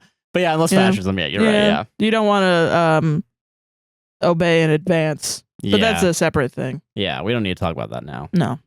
Anyway, if you're in voting, if you're in line for voting, better be fucking voting especially in Pennsylvania. Yeah. I made fun of this person on the TikTok live stream, but it's really funny that we had a patron that was there for like 1 week. And we're like, how dare you say that you can't vote I'm not even voting for Trump, but I just don't. You're controlling. You can't. It's controlling. I'm saying I'm judging you if you're voting for Trump. You idiot. You're an idiot. Yeah. I think you're a fucking idiot if you're voting for Trump. I know, controversial, you know. It shouldn't be controversial. I don't understand why people are doing it. I've seen multiple leftists say that they're going to do it as like a protest vote, and I think that's the stupidest thing I've ever fucking heard in my life. Yeah. I don't like Kamala either. But also, I understand I understand you more if you're voting for like Claudia de la Cruz or something. Yeah. I don't get Jill Stein. Yeah, Jill Stein is the one I would never fucking understand. Like, I get some people have endorsed her, but I just don't think she's the right candidate. She comes out every 4 years, and who fucking knows what she's doing to those other 3? And her vice president apparently said some transphobic shit. Oof. And now people have buyer's remorse. Oh, yeah. For writing in Jill Stein. Maybe you should have fucking looked into him more. Jesus. Yeah, well, she took shit from Lockheed Martin in 2016. That was the reason I didn't want to vote for her. I forgot about it. Yeah. Oh God, fuck her then. Holy shit. Yeah. Somehow she's convinced people to not look into her shit. Yeah. Just don't think about it. It's wild how these candidates come out and gaslight. Like when everyone was voting for Marianne Williamson, bro. Yeah. Come on, dude. She sucks. She's the one that became the grifter. No, Tulsi Gabbard's the one I'm thinking that became a grifter. Tulsi Gabbard became a grifter, and spread the lie that Kamala's top cop, quote unquote. Even though, or that the incarceration thing about Kamala. Yeah. But also, Marianne Williamson is the one that does the like empathy video. Yes. Grifter. Yeah. Shit. Yeah. She's a piece of shit. Yeah. I don't know why I don't know why I have to watch her goddamn empathy video every time I do training for a customer service position. Yeah. I have my soft skills. Let me use them. Yeah. All right. Okay. Sorry. Go ahead. Vote. It's only going to matter for one day when most people don't even watch. Yeah. Yeah. Okay. Am I the asshole for signing up for a marathon last minute when my friend wants running to be, quote, her thing? This is interesting because it's like no one else can run. No one's allowed to run. I see someone running. I swear to God, don't you even walk a little fast. Yeah. Speed walking, might as well be running. I, 38, recently signed up for a marathon a week before the race, after finding out I would need rotator cuff surgery. Oh. I haven't been able to climb, which is my first love, but I've always enjoyed running casually. I've done a few races before, one marathon, parentheses without training, so I felt like I could probably do it again, and it's something that keeps me motivated and gives me a sense of accomplishment, especially as I'm preparing for an upcoming surgery. I don't know, physically, I don't know if it's cool to run a marathon if you're getting rotator cuff surgery. That sounds wrong to me, but I don't know anything about the human body to dispute it. So we're going to go ahead with it. Rotator cuff is like where your shoulder is. Interesting. I guess you could run. Yeah, but it's like, I don't know. That for me, it would be a full body experience. For maybe a healthy person, it wouldn't be. No, yeah, I get it. But for me, I would fuck up my shoulders This person says they climb, so I guess that's what they do for fun mostly. Like, but then they can't because of the rotator. I understand that. Yeah. I'm just like, I wonder if the like marathon people that know about it are like, don't do that. Yeah. Okay. Yeah. Let us know. Let us know in the comments down below. Yeah. Yeah. My friend was planning to run the marathon, but hadn't trained until the week of. I figured we could both run really slowly together. The whole week I was trying to find a bib. I told her that I was planning to sign up too. She was fine with that until I told her I finally found a bib. She got really upset. Okay. I had posted on Facebook saying I was going to run it last minute, and she freaked out. All caps. She told me that running with this marathon was, quote, her thing, and feels like I'm trying to take over something that's special to her. She said that me posting about it on Facebook would overshadow her post. I never saw it that way. I just thought we could even support each other during the run. So it was like a social media thing. Yeah. Okay. She accused me of being a shitty friend and just said some really terrible things to me. At the run itself, I lost her at the first mile. I texted her like 5 times, called her 3 times. She ignored them all. She called me 2 hours later and she's 3 miles behind me and tells me to stop and wait for her. At this point, I had decided to run the marathon for myself and I'd see her at the end, so I said no.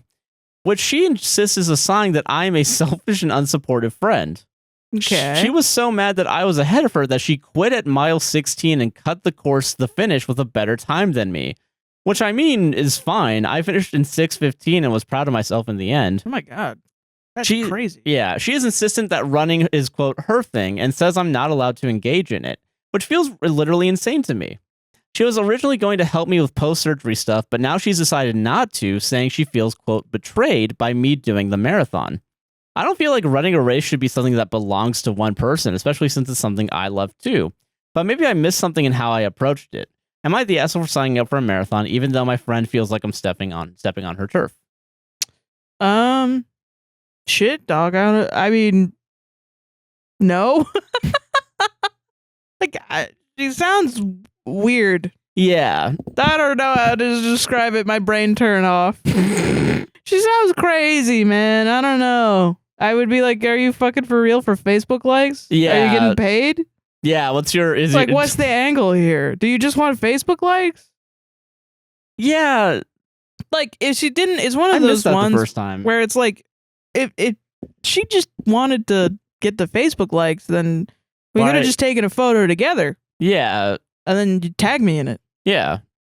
Like, yeah, that's really... You didn't need to go off and insult me in the first time. That's how you make enemies. Know what I mean? Yeah. People gotta learn the concept of fighting words. Like, Yeah. if you don't want to fight, don't use fighting words. Yeah. You do have to rephrase what you're fucking saying Yes. to not piss people off. Yeah, especially, like, I don't know. It's like you're also doing everything in your power to, like, be nice and be like, oh, I'll walk slower. Like, you know, I'll try and keep pace. Like... And then finally she's like, no, I'm going to cut the track. to get a better time than you is so Yeah. like, just let her be crazy by herself. Yeah. You're like, okay. Do you think she got mad at everyone else for treading on her sport when, like, she showed up to the marathon and Do you- saw 1,000 people? Do you think she looks at people running during a sport and being like, what the fuck? What is happening? Me, when I watch challengers, why the fuck is Zendaya running right now? I fucking Even hate for that. short bursts. That's crazy. I don't I don't know. It sucks that, like, whoever, I don't know what the gender is of the person that wrote it, but, like, they, like, have a thing for, like, exercise and they can't do that thing. And then, like, They try to do something else. And Yeah, that that person's might- like, that's my thing. yeah, it's like, Okay. especially when it's probably one of the few things you can still do for, like, especially if it's like cardio or something. Like, I just, as a person who does things, when someone else is like, I want to do that too. Most of the time, I'm like, sometimes I'll be like, oh, okay, I got popular. Now you want to do it? Okay. But yeah. like, also, I think I've grown out of that a lot. Like, now if someone was like, I want to do a podcast, I think in the beginning of this podcast, I would have been like, is a Reddit podcast? Oh, really? Huh? But now I'm like, I don't fucking care. Yeah. Take the crazy will part of say my that's- audience and put them in your audience, please. I don't want them. But, like, even then, like, making it more broad to, like, be like running, like, just the concept of, like, doing races is, like, Okay. pretty wild. I don't know. Like, I mean, being a marathon runner marathons have to attract competitive people for sure. yes, no, I 100% agree with that. I've never run one. You have. I never run a marathon. I've done, there was a 10-mile walk that I did. okay. I haven't really done a run. The one time I did was like a 5K, I think, maybe even 10K. Mm. But, like, I've never done a marathon. And I would like to do a marathon Yeah. so I can beat everyone. You can't. You're not allowed because of I the know, there's person one in the person, Reddit yeah. post. I don't know. I think it's She's the only runner. I do think it's weird sometimes when people try to claim things as, like, their thing, like, exclusive to them, you know? Like, if someone else does it, it's like, I'm gonna fucking lose my shit. Yeah. But I understand I understand wanting to do something that makes you feel, like, special, you know? Like, that's fair. And I will say, like, I do think sometimes, especially in friendships, but usually this happens in like middle school or high school. Yeah. You'll have someone copying you, and it'll feel like I had a couple of people that would did that. Yeah, That's and fair. yeah. I mean, yeah, I don't know. Like, I never got too mad about it. I was just like, okay, I'm gonna do something else, and then they would follow you and do that Yeah. other thing. Yeah. and then they would get tired, and then I would do whatever I was doing. Yeah. Yeah. But most of the time I was doing it authentically because No, I yeah. had ADHD. I was Yeah. constantly Moving and multitasking. grooving. Yeah. Yeah. And it's just, yeah. I don't know. Yeah. I guess it's just interesting to me, the, like, I don't know. I think with like hobbies like this, if it really is over just Facebook likes, like, I mean, I wouldn't be surprised because I knew that was a thing for a while, and I'm willing to bet for some like older generations it still is. I had a friend whose mom did that, and she was constantly like, she just did it for the stickers on the back of her car, and she probably genuinely liked it because she was 24/7 running. You know what I mean? Yeah. Like, it wasn't like this where she was only training for a little bit, but she was also like, when you talked to her about it, she was proud as fuck. I will say the things that are crazy about this is like no training for any of these marathons. Like, train for a marathon, guys. Like, don't please, yeah. Like, I don't know. That's just wild. Yeah. It's just like, I don't know why people are so into other people's business. It's so much nicer to not care. Yeah. Just like fucking, let people do what they want. Yeah. Yeah, you know, you didn't have to run the thing together, too. You could do it separately and just, like, congratulate each other after the fact. Like, yeah, if you complete a marathon, like, that's an accomplishment of itself. It doesn't really matter how fucking fast you do it. Even if you're, like, a manipulative, evil person, yeah, and you're selfish and you want all the views for yourself, it's not smart to be mean to people. Yeah. Like, that's the thing that gets me. Being kind is smart. Yeah. Going to somebody and being like, hey, let's take a photo together so I can put it on my Facebook. Like, hey, we both did it. Yay. Yeah. And I'll tag you on Facebook or whatever. Could still be manipulative. It could still be, for sure, I'm getting clout off of your marathon running thing. Yeah. You probably get more likes than if you just did it by yourself. Yeah. There's power in numbers, actually. Like, logically, just admit you can't control somebody else. Yeah. And just make the most of it, fam. Yeah. You know? I agree with that. Like, you can't teach empathy, but you can teach logic. Yeah, you just got to put it in capitalistic terms and people will finally understand. Yeah. You want the most money? Treat your workers kindly. Yeah. You know what? You want cheap labor? Treat your workers really well. Hiring and firing people actually is not cheap, believe it or not. I don't think you want a retention rate that's 0%. I don't think that's a good idea. Yeah. You know, you actually can't make a product if you don't have any workers. Yeah, weird. And you treat them like shit, believe it or not. I don't believe that. Whoa, that's crazy. You're telling me... Maybe that's how we manipulate people into being nicer to others. Like, that's some real chaotic good shit. You know what I mean? Like, honestly, I think that's the plan now, yeah. Yeah. Solved it? Solved it. One more story from you. Yeah. And then one more story from me. And then I edit until 2 in the morning. Morning? Okay, this one is labeled an asshole, and I kind of don't agree. Okay. I think it's interesting. I don't know. I think OP is probably one of the assholes. Okay. Yeah. Am I the asshole for telling my mom she's an unwanted guest? Oh, I didn't. I started reading this one and I stopped. So, okay, I'm excited for this. Okay. My wife has had a stressful time at work and was looking forward to a vacation at her grandparents' cabin. She brought a few books she wanted to read, and I brought my fishing rod. Okay. She had no plans to entertain. My dad stopped by to go fishing. It was supposed to be just my dad stopping by for the day, but somehow my mom inserted herself, and I was shocked to see her. Okay. My wife had no plans to entertain her. I told my mom that. My mom bought stuff for lunch and dinner and tried to engage my wife into making dinner for us all, and my wife said no. She's relaxing and reading. If my mom wanted to cook, that's my mom's prerogative. My dad and I get back late, and at the table, my mom started to complain how she did this all herself. I looked at my wife, who just took her plate and ate in her room. My mom started to complain to me about it and I told my mom she technically wasn't invited, and my wife had no expectations to entertain her in my wife's cabin while my wife is on vacation. My wife. My mom started saying, well, she wouldn't have came if she knew that. I told my mom, next time, take the hint. If you aren't invited, don't come. My parents left after dinner. My mom complained that my wife should have tried to be a gracious hostess, and I said maybe my mom should try not being an unwanted guest. Yeah. Huh, okay. So, I guess here's...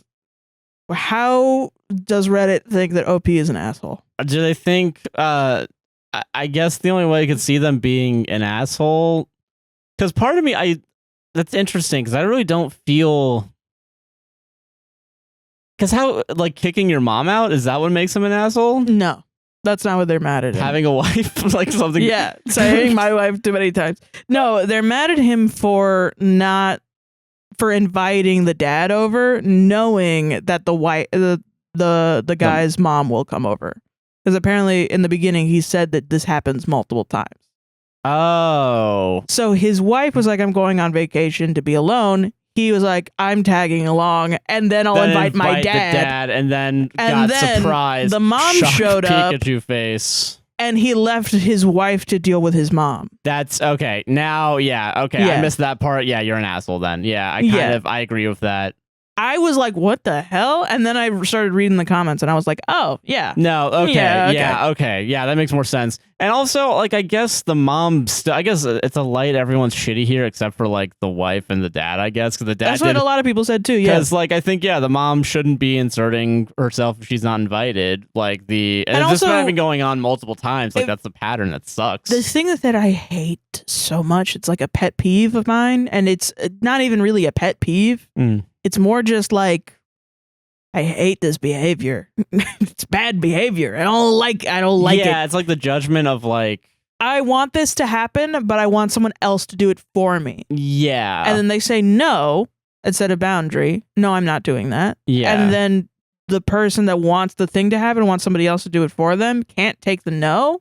Yeah. And it's like, fine, I guess I'll do what I wanted in the first place. Yeah. And then turns around and complains that they did it and that no one's appreciative of that. Yeah, that's annoying as shit. It's like, yeah, dude, no one's appreciative because no one fucking asked you to do this some shit. Real Chef season, Bear season 2, episode 8. Fucking. Holy crap, man. No one fucking wanted this and you brought it upon yourself. Now you're complaining that people don't want it. Yeah. Yeah. No shit, dude. You did something that no one, and then you got mad at everyone. God, that's so, man.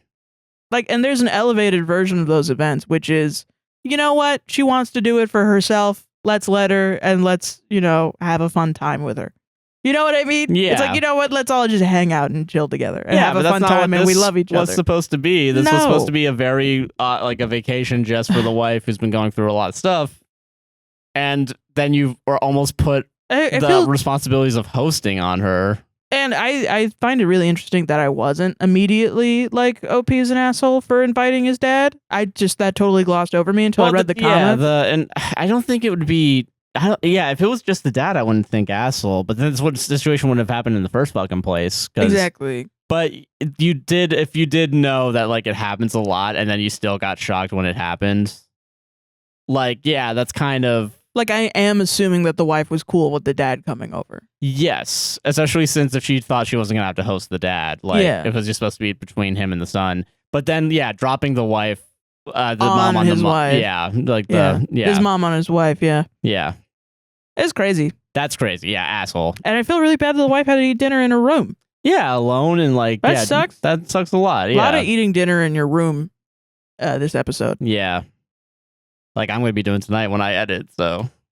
Solved it? Solved it. Does art imitate life? Does art imitate life? Or does life imitate Reddit? Okay, am I the asshole for, quote, hiding my child's savings account from my ex and not letting him contribute?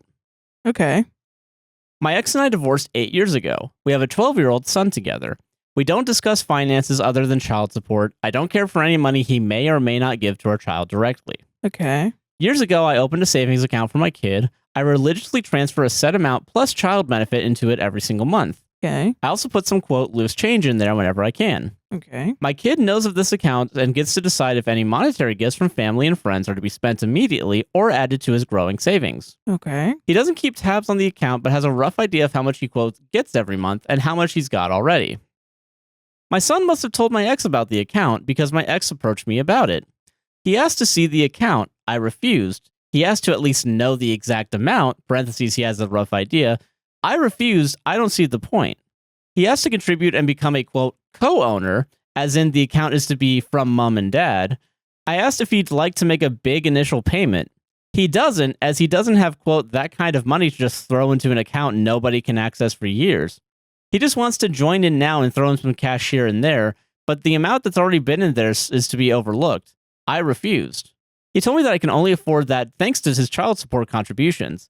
I told him that the child support is his duty and is spent on our son's current needs, not for him to hold it over my head.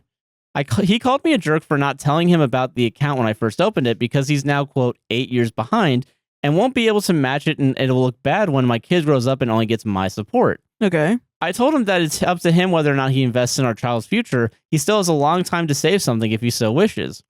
He told me I was a jerk for purposely making him look like a, quote, bad dad for not having thought of something like this. I don't think it's fair of him to ask and to jump in and claim to have contributed to the savings I've worked hard on for years. But now I wonder if I actually acted like an asshole for creating a situation in which I looked like the, quote, better and, quote, more caring parent. No. Should I have told him about it when I first opened the account? Should I just let him contribute to keep peace? The money is going in to end up in my son's account anyway, no matter if he receives payment from two savings account or just one. Okay.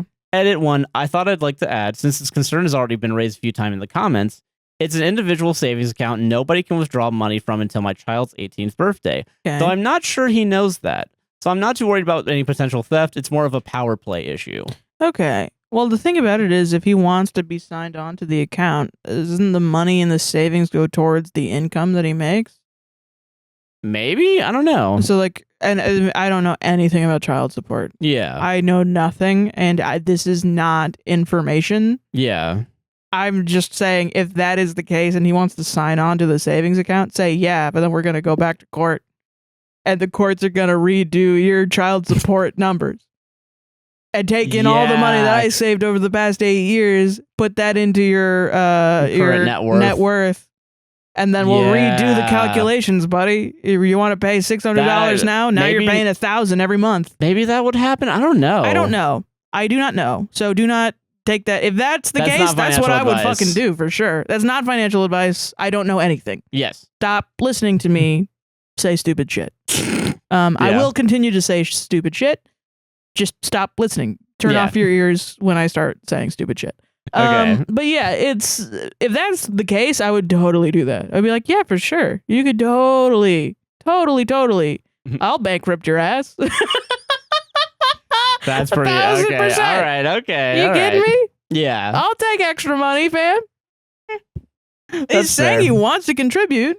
I don't know why it would be difficult. Like, you still have time to like add money to a savings account for your kid if you want to. Yeah, even make your own. Yeah, even like $5 a month to start. Like, that's better than nothing. Also, if he can't, like, this is something that I never thought about. And I recently had a talk with a friend of mine about, like, he has a friend that was talking about how he needs to, like, he was trying to convince his friend who, I'm not going to get into it. It's not my story to tell, honestly. Yeah. But essentially, he was talking with one of his friends about, like, what makes a good dad, and it revealed that his friend thought not having money and not going to work makes you a bad dad. And my friend was upset because he was like, my dad didn't have any money.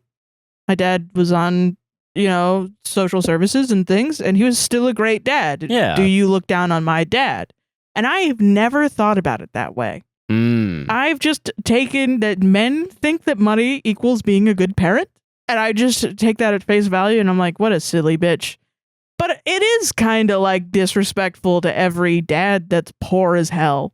I've never thought about it that way, but it's like, yeah, you're kind of looking down on dads that are poor, that try their best. Whether or not you're a present father makes you a good dad. Yeah. Not how much money you have. Yeah, you're right about that. I think it's kind of weird that he has that mindset. I mean, it sucks that he has that mindset, I guess, if really that, I guess, yeah, because I think a lot of, like, in a patriarchal structure, like, dudes are, like, supposed to be, like, the breadwinner, they're supposed to. Right. So it's like, I'm not making enough money. You're making me look bad by making more money. Yeah, than you me. feel emasculated, like. And then you turn around and you say that, but doesn't that imply that every dad that doesn't make enough money also is like terrible? Yeah, and emasculated and not as much of a man as you. That's fucked up, isn't it? Yeah. Yeah, it's really like cannibalistic, like, in how it kind of. Like, we determine, I guess, like, who's good and bad, Yeah, the patriarchy is very individual, and cannibalistic is a good word for it, honestly. Yeah, I think I went to high school. I was a creative writer. Oh, yeah, this is good. Yeah. But no, yeah, it's just like, I don't know. I don't think you're because, like, also it's not necessarily his business to know how much his son has in money from one parent, especially if you guys are divorced or, like, exes, Yeah. And, like, I think, like, he can still save on his own time, and I think that's my kind of thing looking into this. That's true. And also, yeah, as long as he's still a present father, I don't think the kid's going to give a shit, like. No, yeah. Yeah. Because I will say, like, I don't think, like, fucking, I don't think of either of my parents as like breadwinner. Like, I don't look at them in the view of money, I think. Dude, my dad lived in a Motel 6 on fucking, like, and he was a shitty dad is what the point was patio going to be. furniture shit that he got from Walmart. Yeah, no, he was a great dad. Are you kidding me? I don't know. Yeah, it's like it's wild. I don't think when my fucking dad got hit by the like 2008 recession. That's 2008. A bunch of years that Just weren't saying 2008. numbers. One, fucking during the 2008 recession, my dad got hit really hard because Orlando, like, he had a job in hospitality and he got laid the fuck off because that's gonna happen. And like, I don't think I would definitely not judge him for like not having like as much money as he did before or after. You're a fucking weirdo if you do. Yeah, it's that's just weird and mean. Yeah, like it's obvious when it's your own father, but then when you put it on yourself, it's like, oh shit, fuck.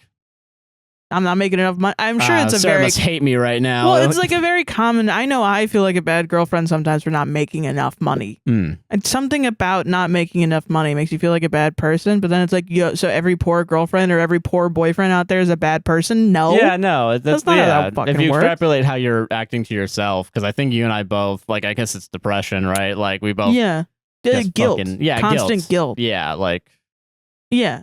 I've never thought about how mean it is if you think about it towards somebody else, which is crazy because I think all the time, like, how would I feel if my friend was saying that about herself? Yeah. I would be pissed. But then you think about it for yourself and it's like, fucking piece of shit. Yeah, I'm a piece of shit. Yeah, I'm a piece of shit, all right. That's how I am, yeah. He's smoking a cigarette. No business like show business, no baby. No business like show business. That's the title, I guess. Yeah, fuck no it. business like show business? Yeah, there you go. Yeah. Not tactical wedding gear? God damn it. You're right. Fuck. That's it, right? I think that's it. Yeah, that's it. Yeah. But yeah, no, I think, not the asshole. Not NTA. Solved it. That's our show. That was a fucking time. Nice. I don't even think it came up on the mic. Nice. Nice. Epic handshake. Epic handstand, bro. Okay, Sarah, what do you want to plug? thusbooksZarathustra.com, but also Tumblr. Yeah. I think it's That's So Herein on Tumblr, and thusbooksZarathustra. Or thusbooksarah.neocities.com or org or whatever. Hell yeah. Look it up. NeoCities. It'll be down in the description. I'm Joshua Chinland on most things, a guy nicknamed JC on Twitch. We are streaming this week on Tuesday and Friday, and we're going to try and do that from here on out. Yeah. Sarah will be streaming from 12 to 4 on APWSTR Gaming, so go do that YouTube channel. And then I'll be streaming on Twitch at a guy nicknamed JC, as well as on TikTok at APWSTR. Yeah. And you can support the podcast those ways if you would like to get more content and enjoy more. I also have a guy nicknamed JC VODs. It's on YouTube. Go check it out. And buy me coffee, patreon.com/APWSTR on those websites. Buy us coffee and buy our coffee brand. Yeah. With Straight Over Coffee, straightovercoffee.com. Palestine, Congo, Sudan, and Lebanon links will be down in the description as well as inside the link tree. You fucker. And if today's the vote day that this podcast comes out and you haven't voted, consider voting. Get in line by 5 p.m. If you started listening to this at 9 when the and you still haven't voted, you need to consider vote. voting. Please vote. You need to vote. At least down ballot and at least for your state amendments. Exactly. Yeah. Yeah. I want to smoke the ganj. I want to smoke the ganj and I want abortions so bad. So fucking bad. Yes. Yeah. But yeah, all of that is down in the description. Thank you all for watching. Thank you. Like, comment, subscribe, hit the Gosh Bell, 5 stars, Apple, Spotify podcast. You know the deal. You know the deal. See you on the next one. Bye-bye. Bye. Tactical wedding gear. Tactical wedding gear. This love is a war. Wedding gear. Wedding gear. Gotta get the wedding gear. Gotta get the wedding gear. Snake, you gotta. You have to get the wedding gear. Get it's your wedding gear. Snake. I love the theme of Solid Snake during the Am I the Asshole? Yeah, like putting the box on and stealing the dumplings. Yeah, like the box, like also like you lift it a little bit, like the box is like eating it, like yeah. It's just like he's got like chopsticks in his hand and it comes out and it takes it. That should be so funny. And then it's just the dun dun dun dun dun dun dun dun dun dun dun.